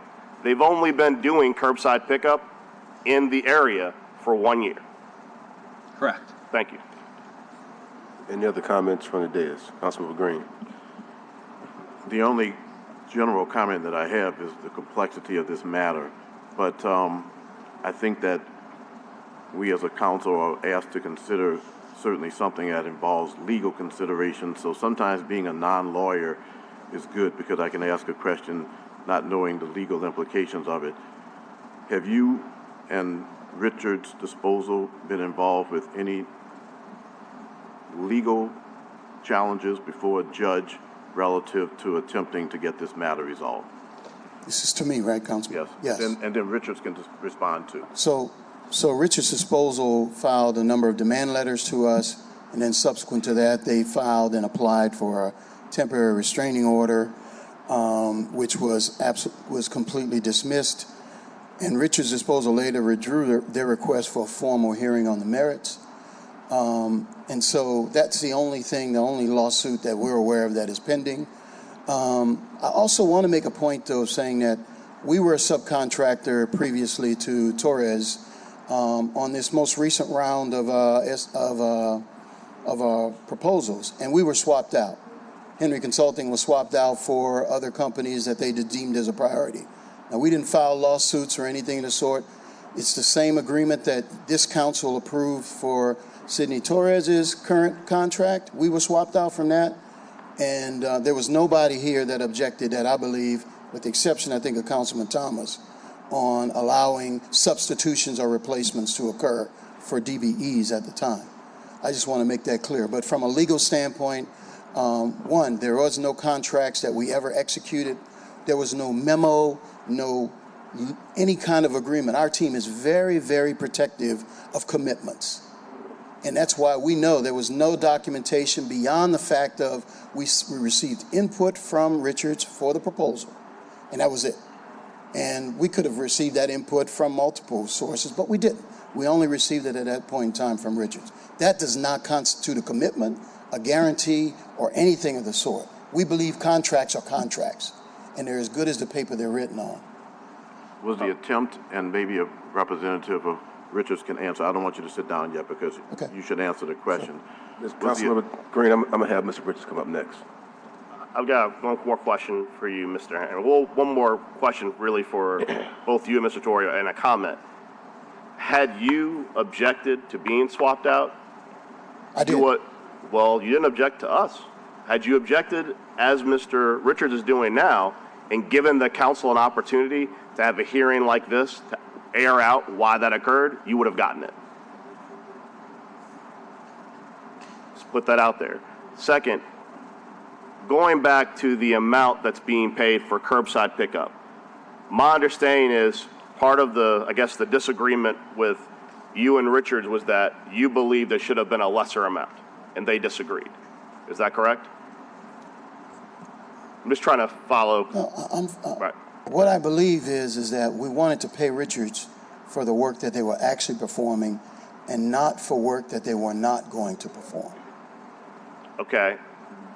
Okay. So Richards Disposal, when you guys went to the city as a team, had an idea of scope of work. You disagreed subsequent to that meeting what that scope would be. The scope was, the two items are the scope, yes. Okay. Mr. Torrey has represented repeatedly the city pays a fixed rate per location for curbside pickup. Yes. Not per location, fixed rate in total. Okay, fixed rate in total. What was the additional work that Richard thought it was entitled to do that you disagreed with, which led to the disagreement? So upon negotiating and getting actual facts and not going through the procurement, we were done with the procurement, we later understood that the number of the house count was a different house count. In our proposal, as we said, we risk adjust. Anytime we get subcontractor proposals, we have to make sure that they're valid and meet our requirements to manage it. So in doing that, we never thought that the assumption would be that there are actually 5,500 houses that are there. But we priced this across all of the categories today. So when we got to a decision and we're going forward, we recognized what the actual house count was. And what we asked Richards to do is, hey, can you receive compensation for the work that you're performing and not for what you're performing? Because we have other categories of work scope that are listed there that will require the attention and the resources and the flexibility to make sure the entire French Quarter is being properly managed. Yes, my question, this is for Mr. Torrey. If I look at the original proposal, which is $7.8 million, and that was the one that Richards was in, right? Right, all right. and that was based upon a house count that was apparently wrong. Why I see the agreement goes up based upon these different requirements you're making upon Henry Consulting, but why didn't the original proposal amount go down based upon the erroneous count of houses or businesses? So hold on, before Mr. Torrey answers that, we documented in our assumptions what the house count was, okay, in our proposal, because we wanted to make sure that there was an apples to apples evaluation that Mr. Torrey could do. Once that assumption was validated or invalidated, that's when we made the adjustment. I understand, but you see the question I'm asking, Mr. Torrey. So in response to your question, so in the proposal, unlike the 4 previous contracts, for solid waste and recycling collection, this is a fixed cost price, which means it's an area, a box. Essentially, you are required to pick up all eligible households in that box. We put in the RFP an estimated number of service units. I believe we said 4,500 to 5,500 or something to that effect. It was not a specific number, and we said you are responsible for picking up every eligible household in the box, whether it's 4,200, 4,500, 4,700, 4,900. We're not trying to be specific. We're saying you're being paid a fixed cost and you're responsible for that. So it's different from our previous other contracts where the contractors are literally being paid for a discernible address, and that address can change every month. I hear you, but what I've heard from Mr. Henry is that upon reviewing the households that would be involved, they would be doing less curbside pickup than initially thought. My question is that we're paying a fixed amount per unit, and that number is lower than the base proposal before you add on the extras should have gone down. Is that correct? So Henry's proposal was based, like all the other proposals, on a fixed cost. How a prime chooses to potentially negotiate a subcontractor agreement for a less amount does not. Okay. Does not materialize. Now you're getting to the heart of my question. So if we pay him for 4,500 houses. You pay a number. Let's not say a number. Let's say. Well, no, but I guess this is where I'm confused. We're paying him. This number is based upon you thought would be a maximum, let's say, of 4,500 houses, okay? The prime decides, you know what, there's 3,500 houses. So now I'm going to pay Richards for 3,500 houses. Why isn't the city getting back the amount for the 1,000 less houses? The city is not a party to that negotiation. No, but if we're paying a fixed amount per houses, who is getting the money for the 1,000 houses that are paid for in the base? My question is, because it's one thing. No, I can answer it. Okay. I can answer it very clearly. The project is. And we allocate resources across the entire project. We don't run this project and we won't run this project in silos where, this money only goes for this goes for this. No, we have to allocate the amount of resources necessary to accomplish each one of those 10 categories in an exemplary manner. I hear what you're saying. Okay. And for the other, what was that? 8 categories? Yes, sir. That makes sense. If the city is paying a fixed rate for 4,500 houses, what you're telling me is that the savings of the 1,000 houses is now reallocated to the rest of the proposal, right? Of course, that's how we put our proposal together. That I fundamentally, Mr. Torrey, have a problem with the city paying for a fixed rate for homes, that number being less and that not being a savings of the city. What's the point of a fixed rate if upon review you can find that there are less houses? So the point of a fixed rate in this specific area is no one can confidently tell you how many households there are. And that's been the truth for the past 20 years. That's why it's a fixed. But here's the issue then. If you are paying for 4,500 houses. Can I just ask you to stop saying we're paying? We're not paying for any number of households. We're paying an amount. Sorry, you're paying for 45. Thank you. You're paying a fixed amount for 45. We're paying $2.6 million a year. Yes, but you're saying it's a fixed amount based upon what? It's a fixed amount for picking up every eligible household in that area. And how did you come up with that amount? How do we come up with what, the estimated amount? Yep.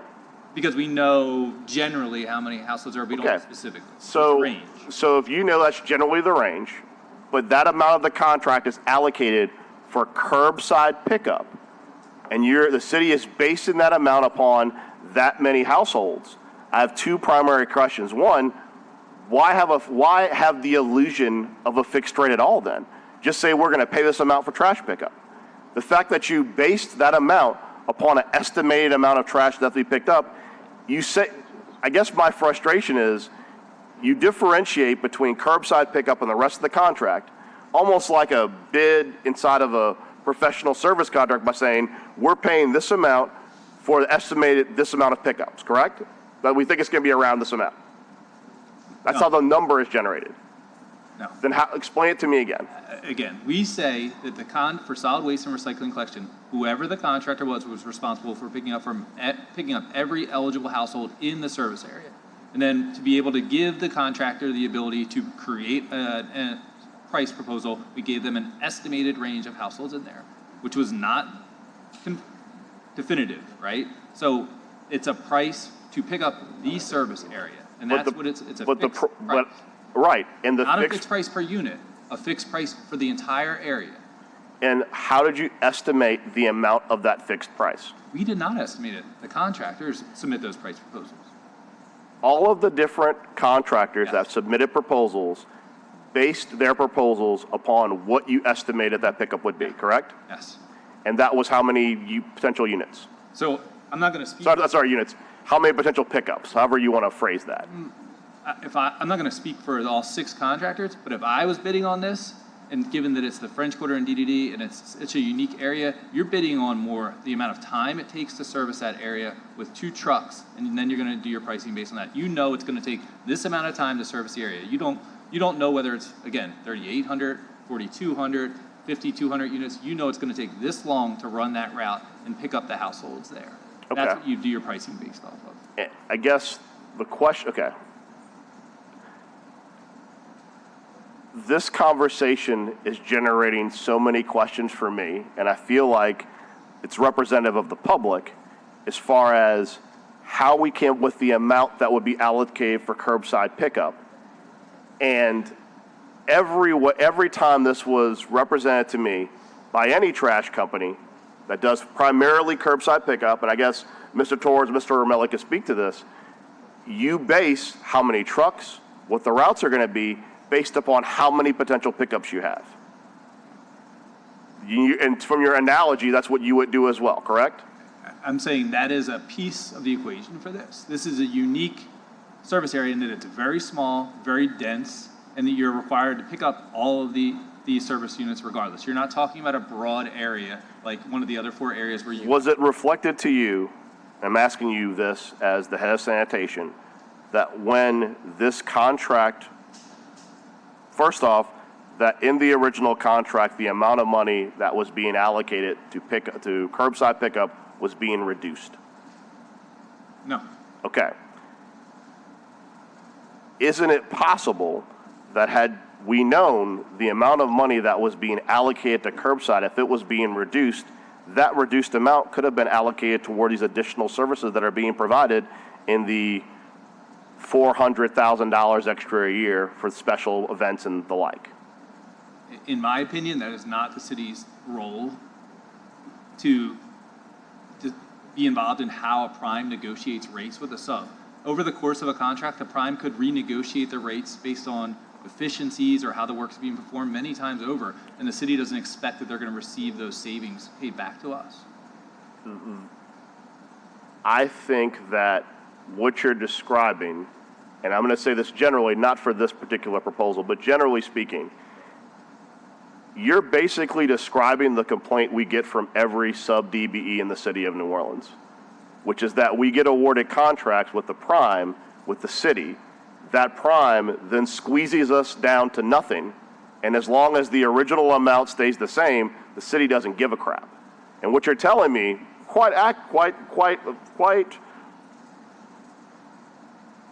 what you're telling me is that as long as the work is performed, we don't give a damn how the subs are treated.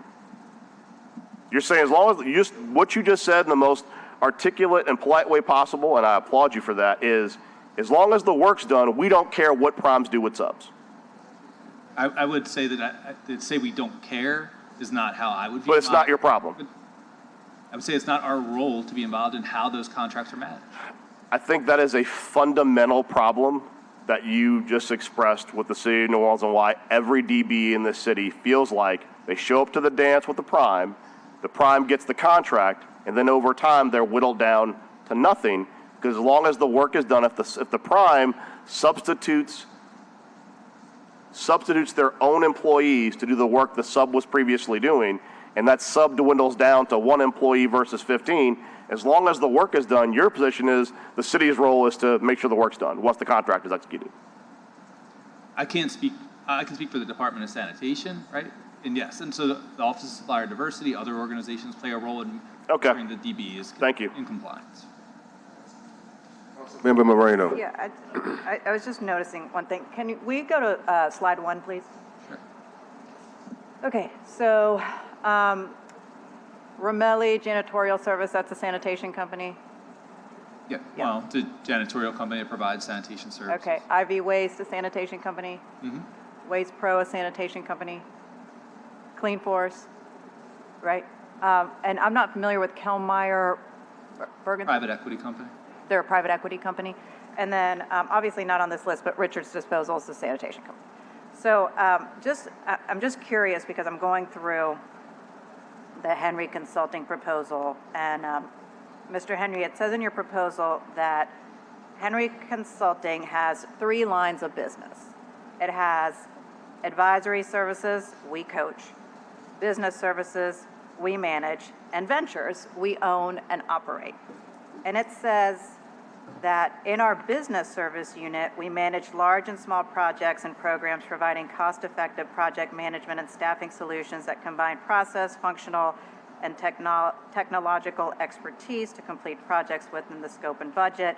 The proposed project for the City of New Orleans would fall within our business services unit, and our experience as consultants and venture operators will add value as the City of New Orleans requires. So this is under managing, and so it would have, I'm assuming that Richards Disposal would have been the garbage company that you would have been then kind of managing, is that correct? And now it's with Clean Force? Yes. Okay.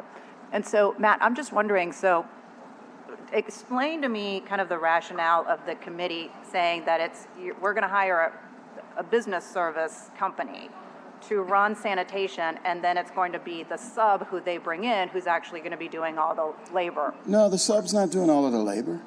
Yeah, I guess that's the... We have a subcontractor that will do 2 of the 10 services. We self-perform on the remainder and the balance of the services. So we manage not only our own team, but we manage subcontractors. And so you're buying all the trucks and everything yourself as well? Of course. Well, yes. And of course. That's part of the obligation. So then it would be under, I guess, that you own and operate this sanitation company?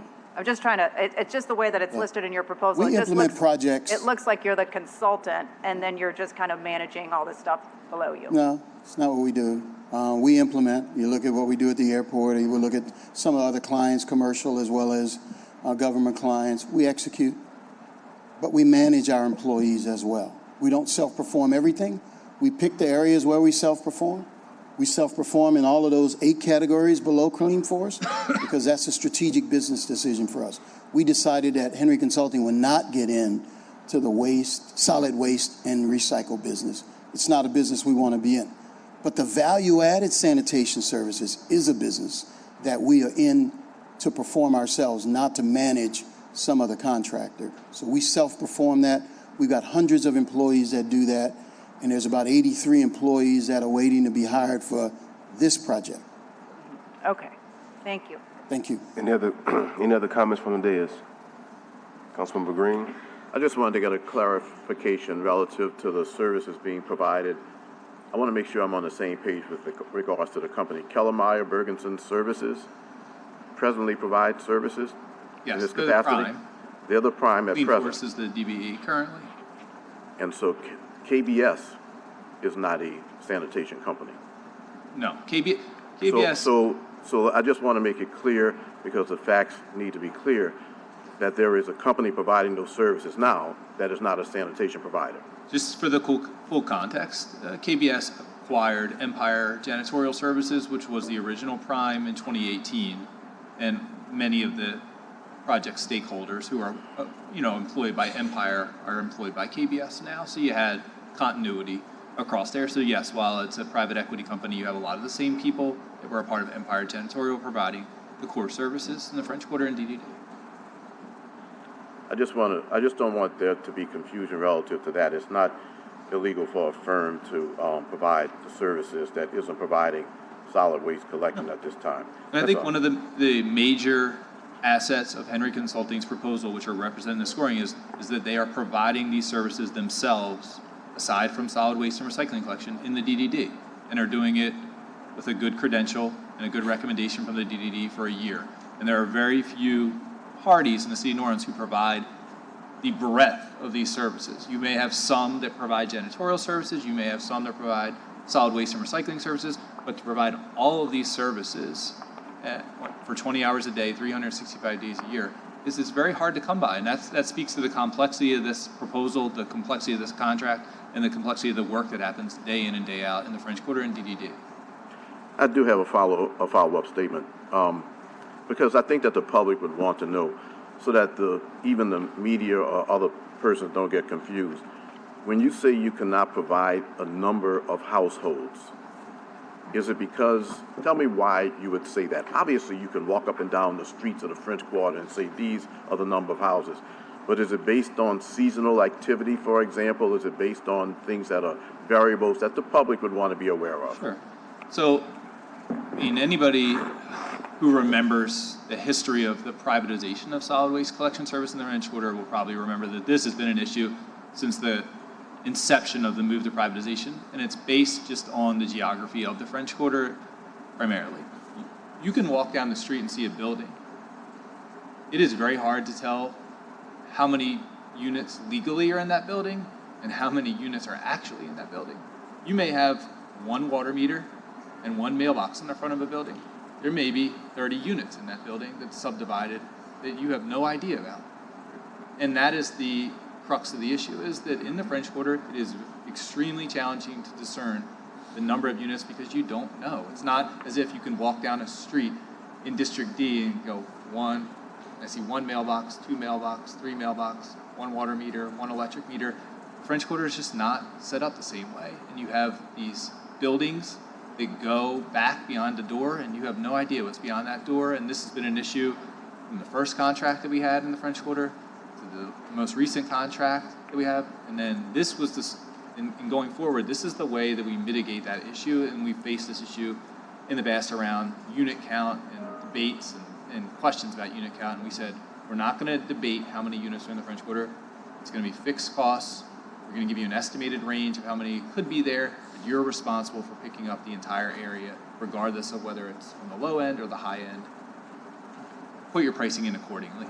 And for how long has the French Quarter been managed relative to these services in that way? Since post-Katrina, the first contract with SDT. I know Mr. Torres is here. I think it was 2007 or 2005 was the first year that contract started. The numbers may look challenging, but this is not necessarily a new scenario. No, it's a very unique environment. It's a very small, dense area. So we don't have an issue with our contractors picking up solid waste and recycling there. They do it quite well because they know that it takes this long with this many trucks to run the route and pick it up. And the volume of debris varies. Remember, this is daily collection. This isn't like all the other council districts where once a week you get trash and recycling collection. This happens every day, and every day the volume changes. And every day the number of households who put trash out changes. And they're still responsible for picking up the trash every day, regardless of who puts it out and regardless of the volume. And that's why it's fixed cost in this proposal in this contract. I just ask because I don't want the public to think that we can't count, that we can't see a door to a house, but it has a lot to do with sometimes the special events. This has a lot to do with the fact that sometimes units, we work through safety and permits in whatever way we can to determine who's staying in units. But at the end of the day, this method of contracting has been done since Hurricane Katrina because of those difficulties. That's all. Well, I'd say we changed it. Certainly. The original contract was definitely intended to be specific, and it did not work. There was many disagreements about the number of unit counts throughout that first contract. In this latest contract with KBS, it's fixed unit in there with an annual growth rate in there. So it's a little bit different than fixed costs, but it was a fixed unit count. And the city pays the vendor based on that fixed unit count, regardless of how many households they service. So this is fixed costs, where we're not even attempting to set the unit count. Thank you. All right, thank you, Mr. Henry. I'm going to go out of order, you're welcome, a little bit, and have Mr. Alvin Richards come up to speak. So, Mr. Richards, we're going to give you 2 minutes for your comments, and then have comments or questions from the dais. Good morning, Councilman. Thank you all for inviting me to this meeting. I've been in the business now for 45 years. I worked for the city of New Orleans for 32 years. In May of this year, Mr. Henry called me and asked me would I be interested in working on a contract with him. I went to his office, we had a copy of the contract, and I told him all I do is garbage. I don't do street cleaning, I don't do anything else like that. He said all I need is a contractor to do the garbage. I took the contract back home, studied it, did a performer, turned in a price. He took my price then in May. And then we found out, that we won the contract. I think it was in August or July, one of those months. And he said, hey, we got the contract. I told him how difficult it was for me to get 20-yard trucks because nobody uses that, nobody builds them. I found a vendor that had them. Since I've been dealing with them for all these years, they said, Alvin, I can put 5 trucks together for you. I said, do it. He said, it'll take 3 months. I said, fine, as long as I can receive them by November. I start receiving the trucks in October. And we didn't have a written contract as a subcontract with Henry, even though we know we were in business with him, because that was our meetings we had every week. And what happened was he came out with a contract. He wanted me to do the bid with house count. Considering what I had with the council and the city 2 years ago, if I would have known he was going to pay me by house count, I would have never bid with him. I would not have done that. We called Mr. Matt Torres and found out why did you put this one here as a cost plus. And he said was that a lot of the homes in the French Quarter is vacation homes. People in the north use it during the winter months. People come down for the weekends. People use it for all the different holidays we have. So I said, that's understandable. So when he said 4,300 homes, we bid on the numbers that were...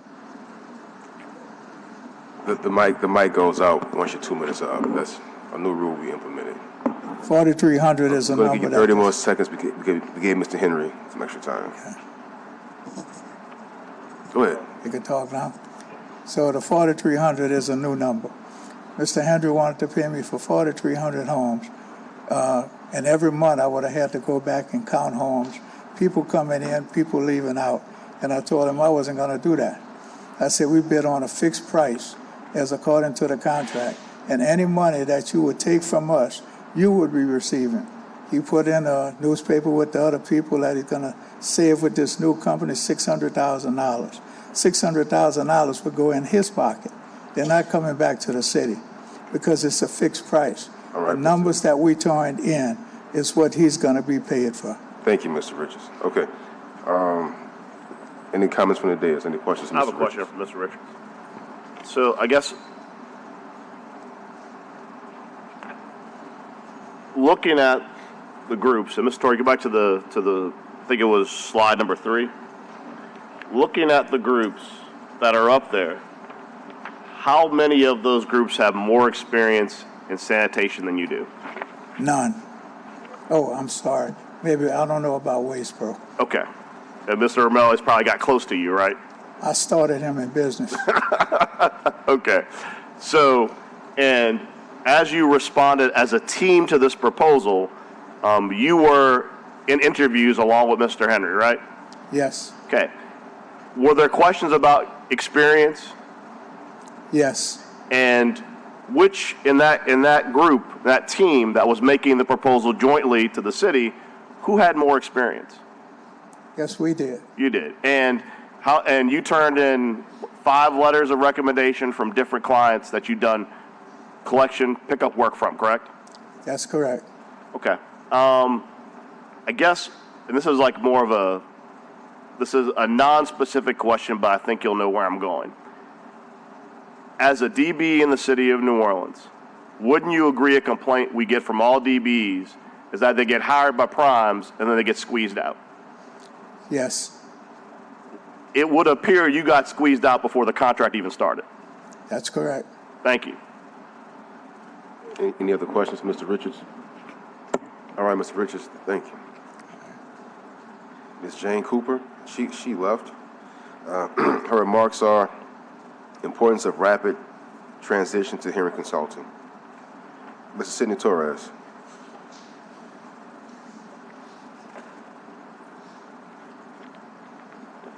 Hello, Council. Thank you for allowing me to speak. I just want to clear the air. There's been some things said about when I was awarded Area 2 contract. The Area 2 contract, you list your DBEs, and it was a percentage base that you have to have in order to win the contract. I worked out with individuals who I thought would be qualified to provide services to help with the DBE score and the participation, and Henry Consultant was someone who I spoke to. I've heard on the radio that I got rid of him, but I'm glad that he admitted that he didn't protest, because to me, it was a friendly understanding that he did not have fuel trucks. He owned gas stations. He did not have fuel tanks. He had gas stations. There's a big difference from providing fuel to over 100 trucks and having a gas station compared to a fuel truck and a fuel tank. I have numerous emails I'm willing to share with you with his son Brandon that we were going back and forth about getting pricing from the refinery. To me, it was a friendly thing. I thought that it was understood he didn't have trucks, he didn't have tanks. Be more than happy to provide those emails to you guys, because I want to make it clear that we did try to work with him, but we agreed that he could not handle that. My vendor, my subcontractor who provides the fuel, GoBear, gave me a statement too that he called him to sub it to me, where he would pay them and then I would pay Henry and Henry would pay my fuel guy. Well, my fuel guy was already, and I've been working with him since 2016. It didn't make sense. That's why the change was made, and that's that. I just wanted to clarify that. As far as the bid, I did bid on it. I'm not up here protesting. I just, we bid, the scores are what they were, and we bid a higher price because I had the contract before and I know what it takes to clean the place, the French Quarter and the DDD. And so that's I just wanted to clear the air on the DBE thing. All right. Thank you. Mr. Mr. McKenna?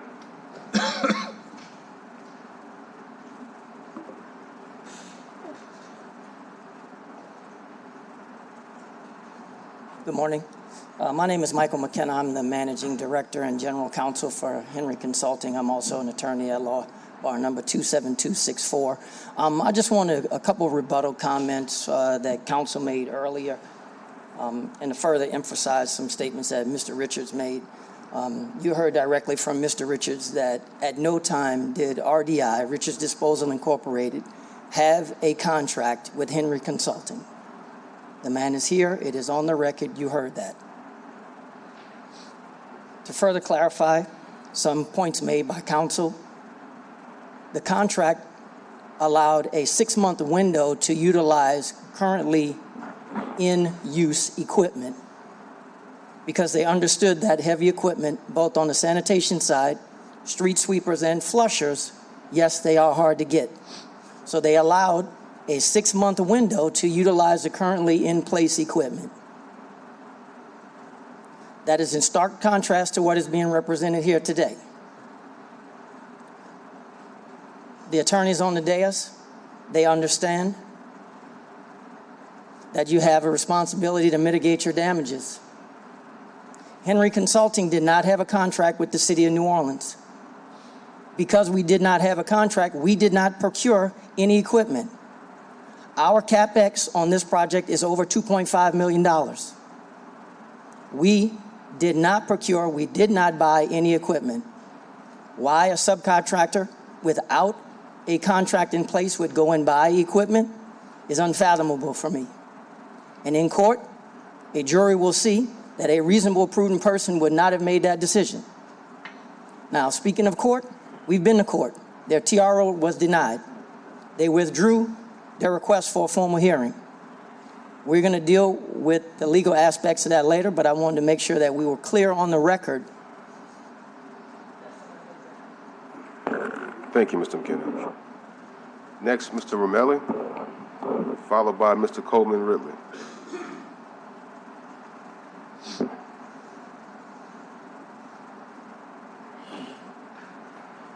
Good afternoon. My name's Robert Romelli, 7136 Washington Avenue. And I'm here because we filed a formal protest about y'all awarding this contract to Henry Consulting. The bid was very specific in what you were bidding on. You knew that you were bidding on 20 hours of work. You knew that you were bidding on picking up the garbage. You knew you were pressure washing. You were very specific in what we bid on.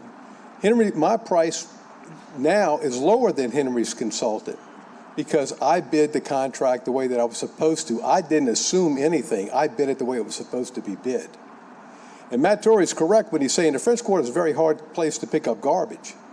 The number of houses mean nothing. It's the problem it is in the French Quarter to get the garbage picked up. You can't get paid by the house. You have to get paid on a fixed cost.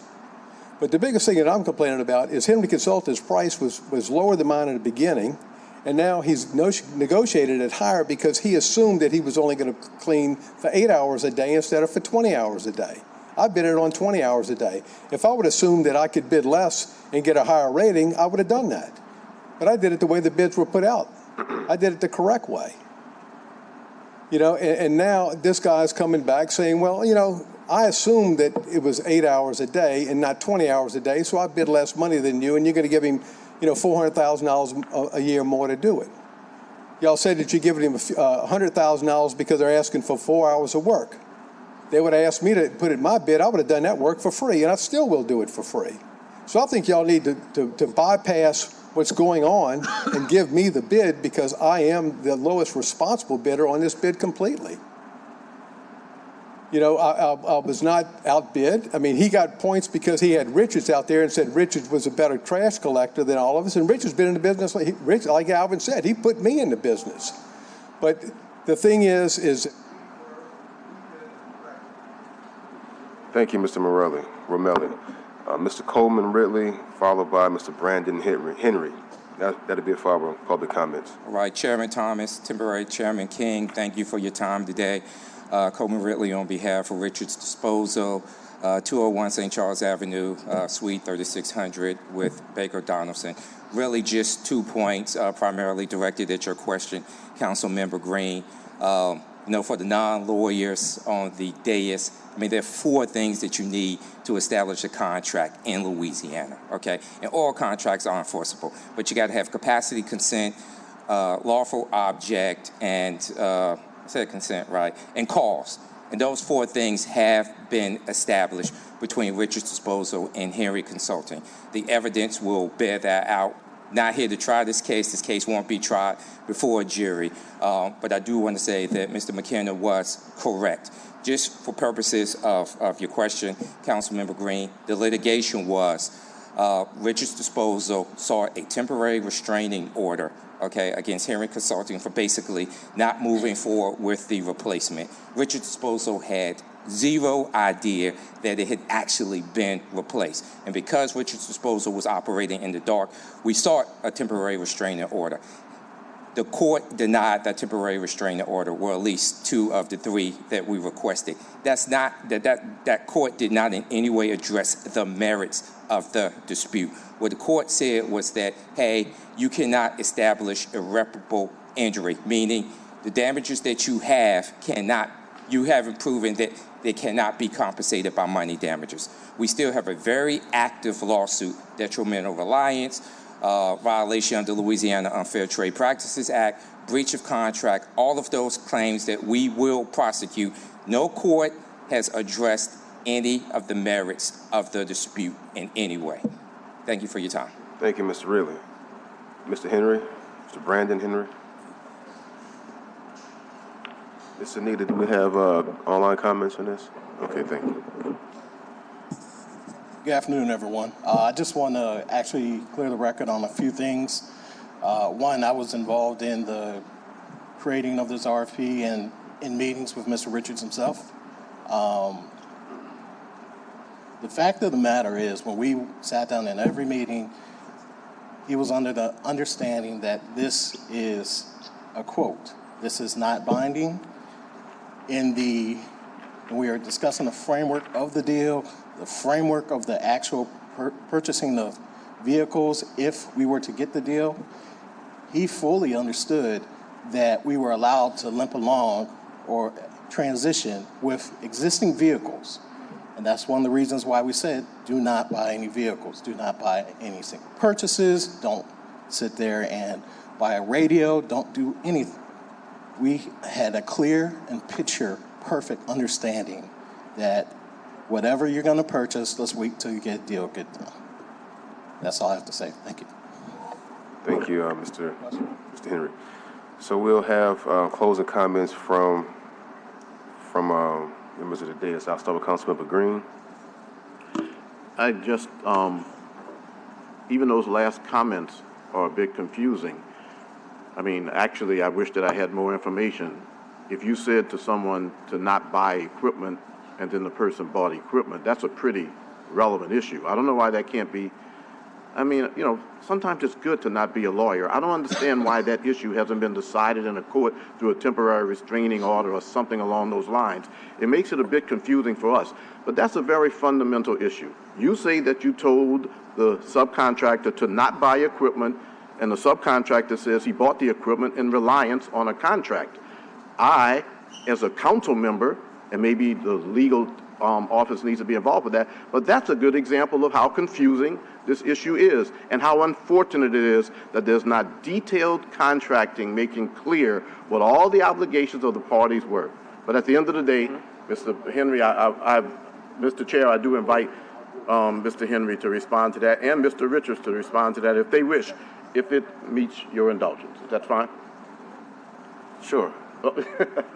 We need to get as much information as possible. Okay, that's my only point, Mr. Chair. Okay, so in our conversations strictly about the RFP, and what's how to bid it, so to speak, Mr. Richards is the one that said it's not a problem for him to limp along with the other trucks. His concern was the long-term ability for trucks. He didn't like the size specified in the RFP. And so that was one of the questions that we asked in the RFP process. Is the size a problem? Is it a hard mandate? Because there's a problem getting the trucks. He says that the trucks exist. He doesn't like the trucks, but he can limp along with the existing trucks that he already has. So.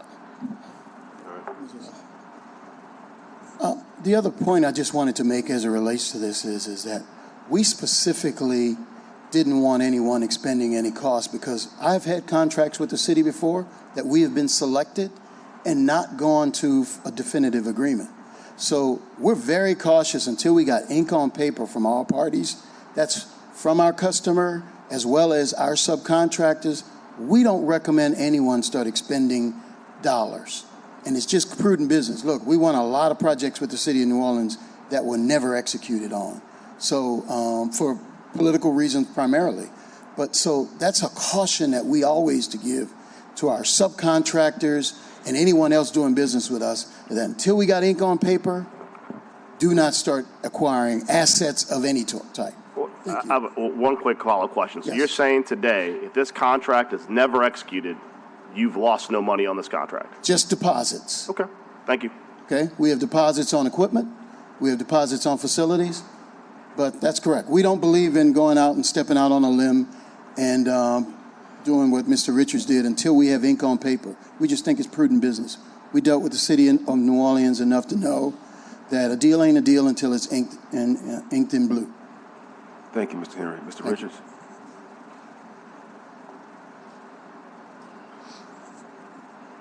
Please remove. Sorry. Yes, to answer those questions. When we got the information from Henry Consulting that we won the contract, I explained to them 20-yard trucks are hard to get.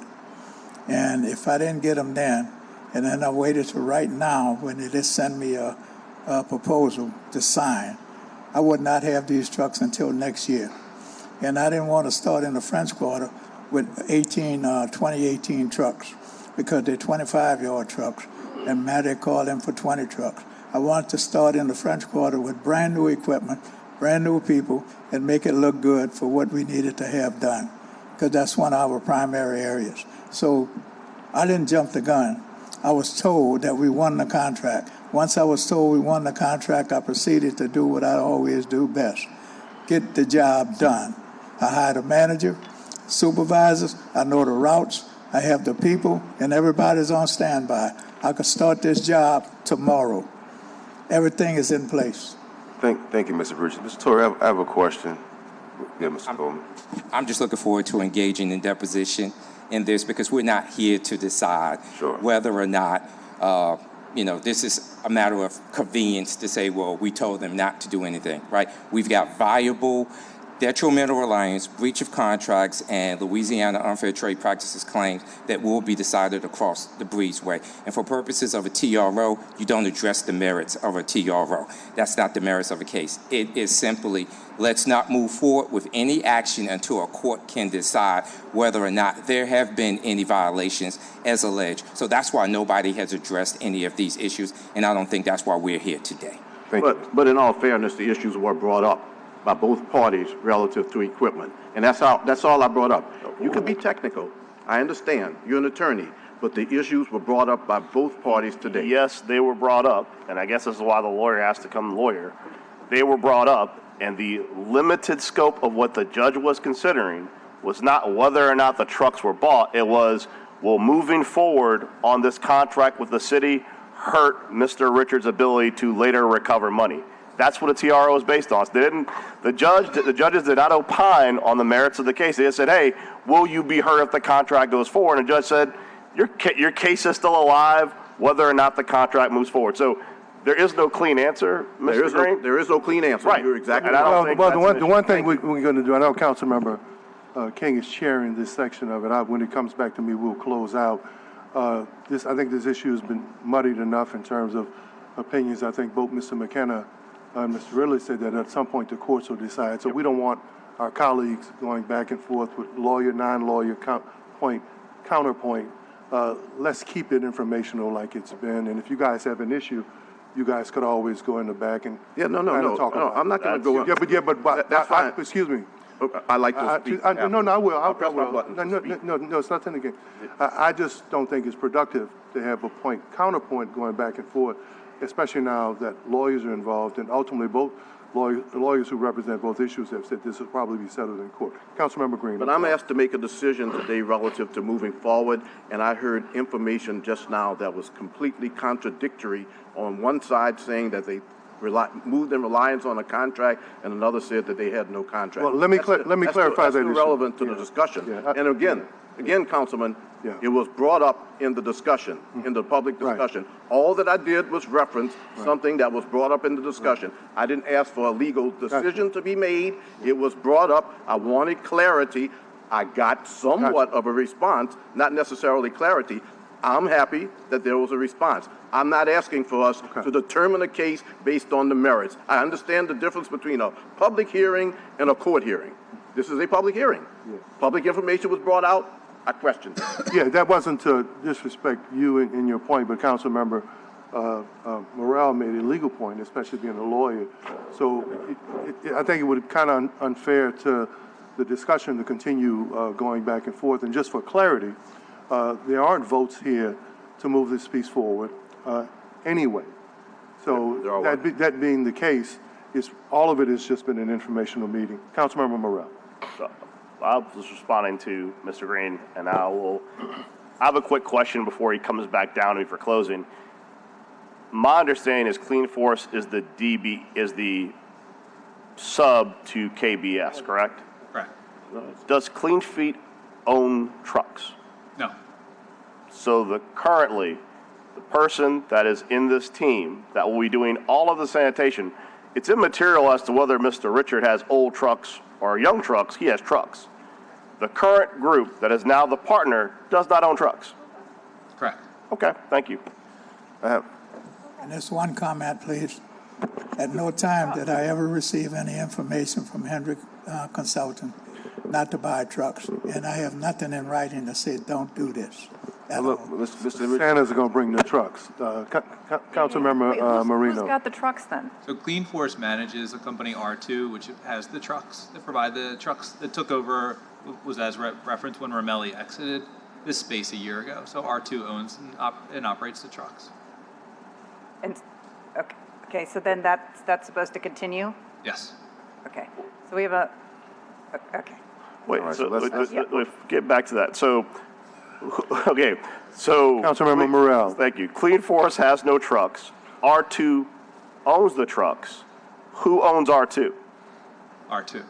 R2 is an independent company. Independent company. Yeah. Okay, so in their current agreement with KBS, the hedge fund, and Clean Force, the sub, my understanding was Clean Force was bought by KBS, correct? No. No, okay.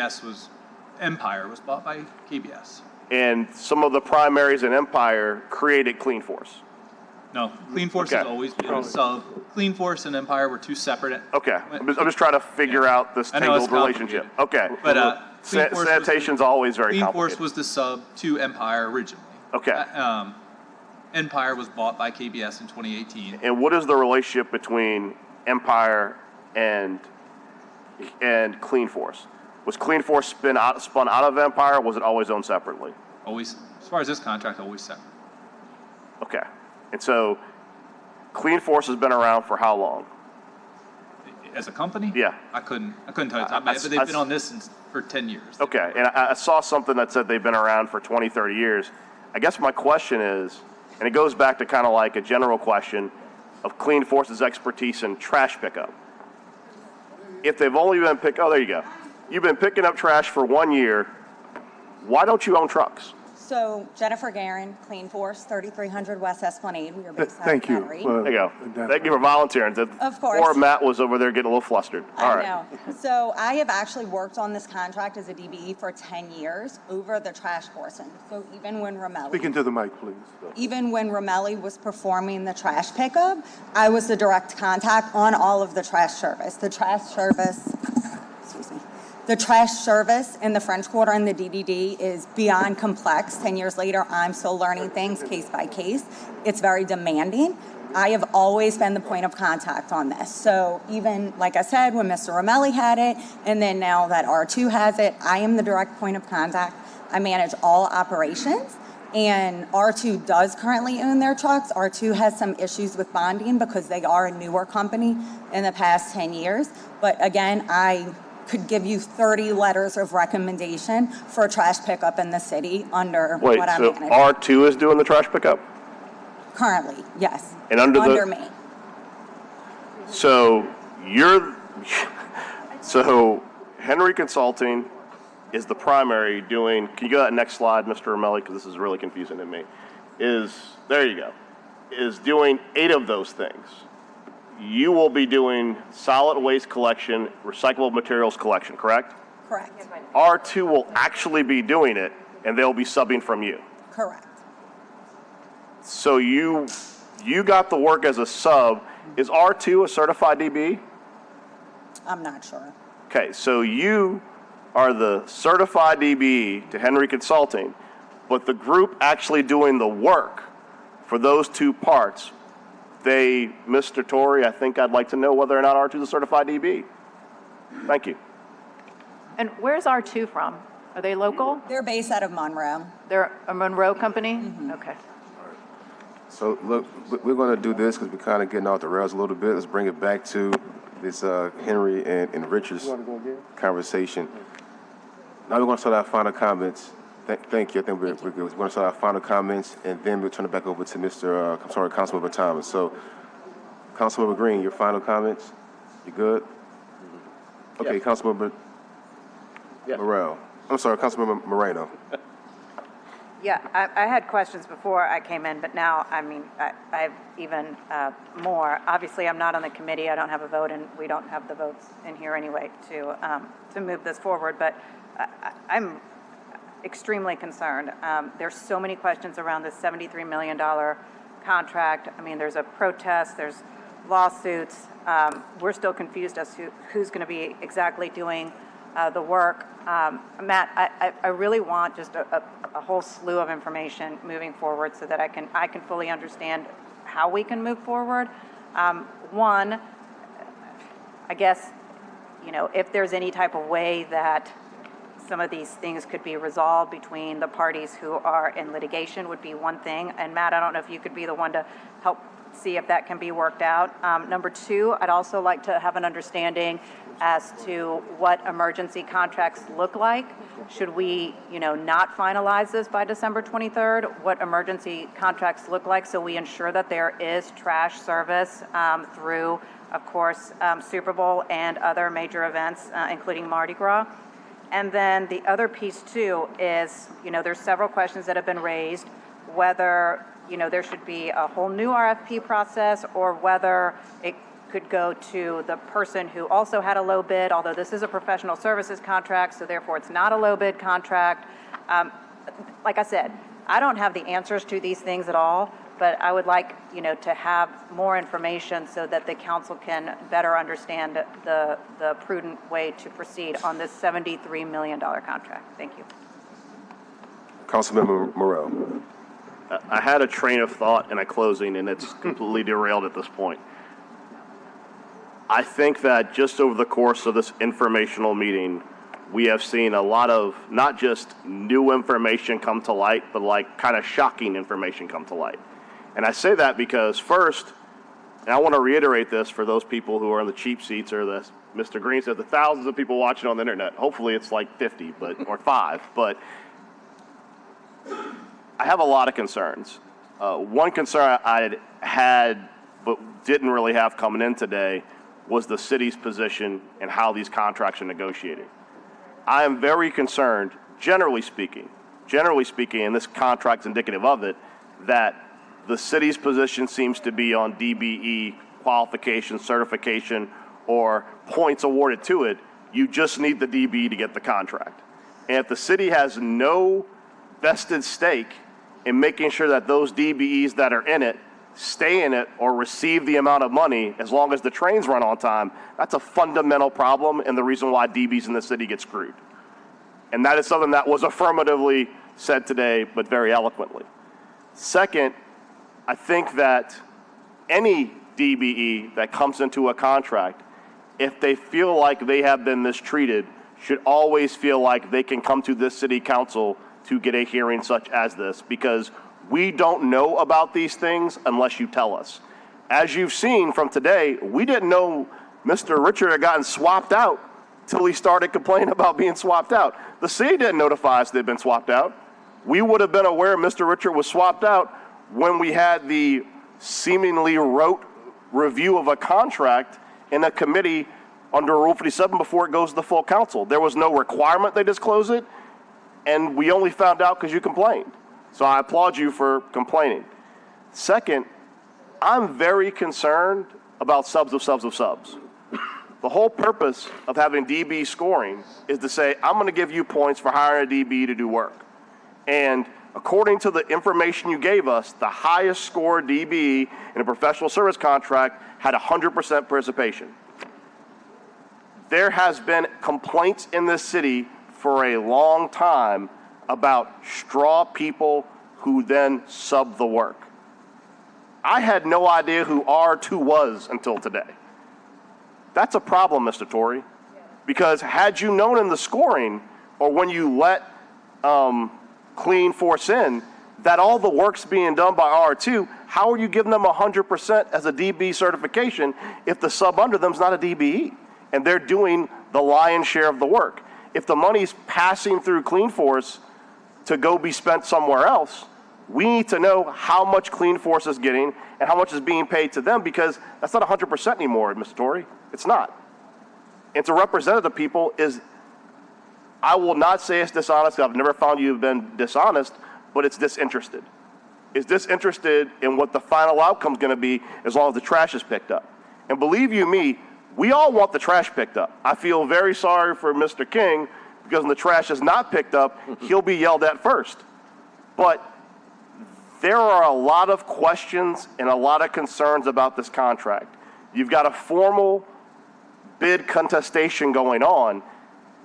I really am tired of people trying to pressure the council to vote on something because the administration doesn't want to do an emergency contract. I'll be very candid. Y'all do emergency contracts all the time, and you don't come to us asking for permission. To pretend like you can't do one now is a choice, because there's several groups out in the audience right now that can do this contract under an emergency, including probably some of the parties who bid, until we get this done right. We are talking about $75 million for 5 years with 2 potential extensions. This contract absolutely deserves the level of scrutiny that we're giving it, especially considering we're leaving this meeting with more questions than we came in with. Thank you. Councilmember Green? I do want to close by, I don't want my comments to have been construed as being directed at anyone. I so want this to work out, and I want to applaud the 2 firms that are involved with this matter. I know their owners personally, and certainly I hope that things can be worked out. It is important to have these public hearings, because just as the public hearing exposed me asking a question about something that seemed to be a contradiction, public hearings bring that information out.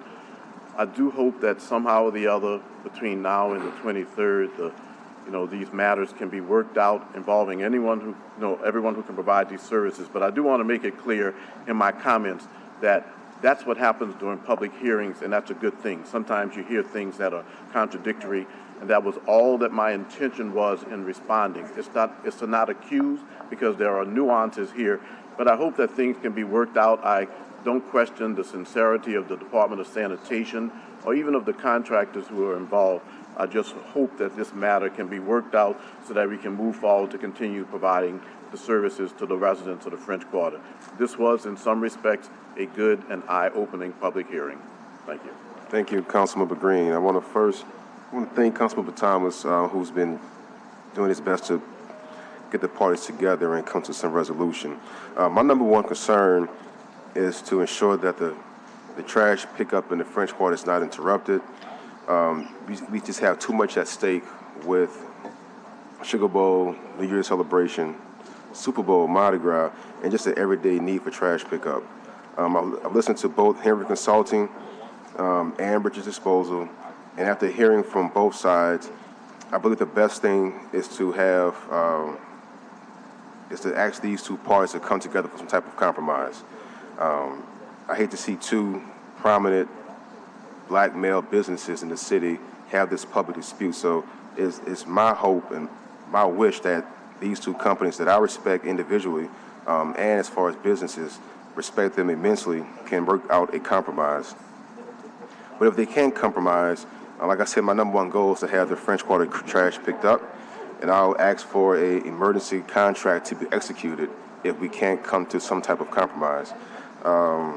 And like Councilmember Morrell said, we have people in the audience who I know are able and willing to do that emergency trash pickup.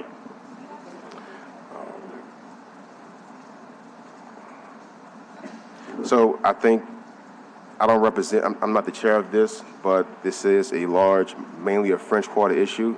I would say we give the 2 parties until next week, next Thursday, to have a compromise. If we can't do that, then I will ask for an emergency contract to be executed and ensure that the trash service in the French Quarter is not interrupted, and let the 2 parties settle this in court if need be. Councilmember Thomas. Thank you, Councilmember King. Yeah, there's been a lot of sweat equity put into this. There's been a lot of talking back and forth, negotiations, and I want to thank you for being consistent on 2 points, and that's why, especially since it was your district, I think it was important for you to chair that aspect of it. That's how I was raised politically anyway. But you've been consistent in terms of African American men and women, their participation economically. And then secondly, for the residents of the French Quarter and in that area, you have been consistent in your conversations that they deserve the services, and they don't deserve a delay in the services. When you talk about current trash pickup, Super Bowl, Mardi Gras, any other day. But, I think even given Mardi Gras and Super Bowl, I think our citizens should get the best quality delivery of services, whether there's a special event happening or not. My colleagues raised their comments and they're concerned. I'm not a lawyer, so I learned to stay out of lawyers' business. I also don't like to cast aspersions because I've been a victim of that before, so I don't get into people's minds, souls, or hearts, so I'm not going to question anyone's integrity. And as a policymaker, one of the last things I'm going to do, this is for all the businessmen and women in here, you know, the last thing y'all want is for politicians to get into y'all bottom line. How much you make, how much you don't make. We don't know how you operate. I don't read your spreadsheets. I don't have a chance to look at your accounts payable and accounts receivable, so I'm not qualified to do that. I think the only thing I was qualified to do was hope and listen, try to mitigate this, try to bring the parties together and get what's best for the people of this city. But this is what I do know. The optics of this, Councilmember King, Green, you're right, is not good, especially given our challenges. And maybe at some point, the city needs to kind of take another look at, well, of course, we know Grossman and Richmond decision about set aside, and we all, those of us who are familiar with the Harris open access and how that was challenged with the late Peter Dangerfield did. Anytime you try to highlight specific groups, especially when you talk about race or cultural identity, you venture into some real lawyer kind of stuff. But what I do know is that the data center talks about African American participation economically in this city. And what have they told all of us? Black children are poorer than they were pre-Katrina. Single black women have some of the highest poverty statistics in this city per capita. And that the gap between African Americans' income, household income, has widened in the last several years. And when you look at the disparity study, participation economically is even worse. Now, I don't know that that matters to everybody, but even with all of our will to want to help the African American community economically, the numbers say it has gotten worse. I can take a look at contracts that go, council contracts, city contracts that go back a ways, where what you thought was African American participation, they couldn't negotiate a contract, so they were swapped out. I can take a look at participation in a whole host of maybe, I don't like to do the messy stuff though, so I can look at all of our houses and see where black men and women were pushed out or not used once primes got contract. But I think that that's not here or there. Hopefully that kind of stuff will work itself out. But what I do know is that the intention was to kind of bring this piece together, and it seems like once the lawyers and the courts get involved, then politicians are definitely pushed on the side. But hopefully for Councilmember King's district and for the sake of how we move forward, that we'll have less of these disputes. I know a lot of contract disputes where they didn't come before the council to air it out publicly, even if they disagreed. Unfortunately, this aired itself out publicly. So for my kids who are watching and other young businessmen and women who are watching, that wasn't really a good lesson learned for them. But I appreciate everybody's participation. Let's hope the trash gets picked up, and God bless everybody. Have a happy holiday. Move for adjournment. Second by Councilmember Green. All in favor? Ayes have it. Y'all have a great day.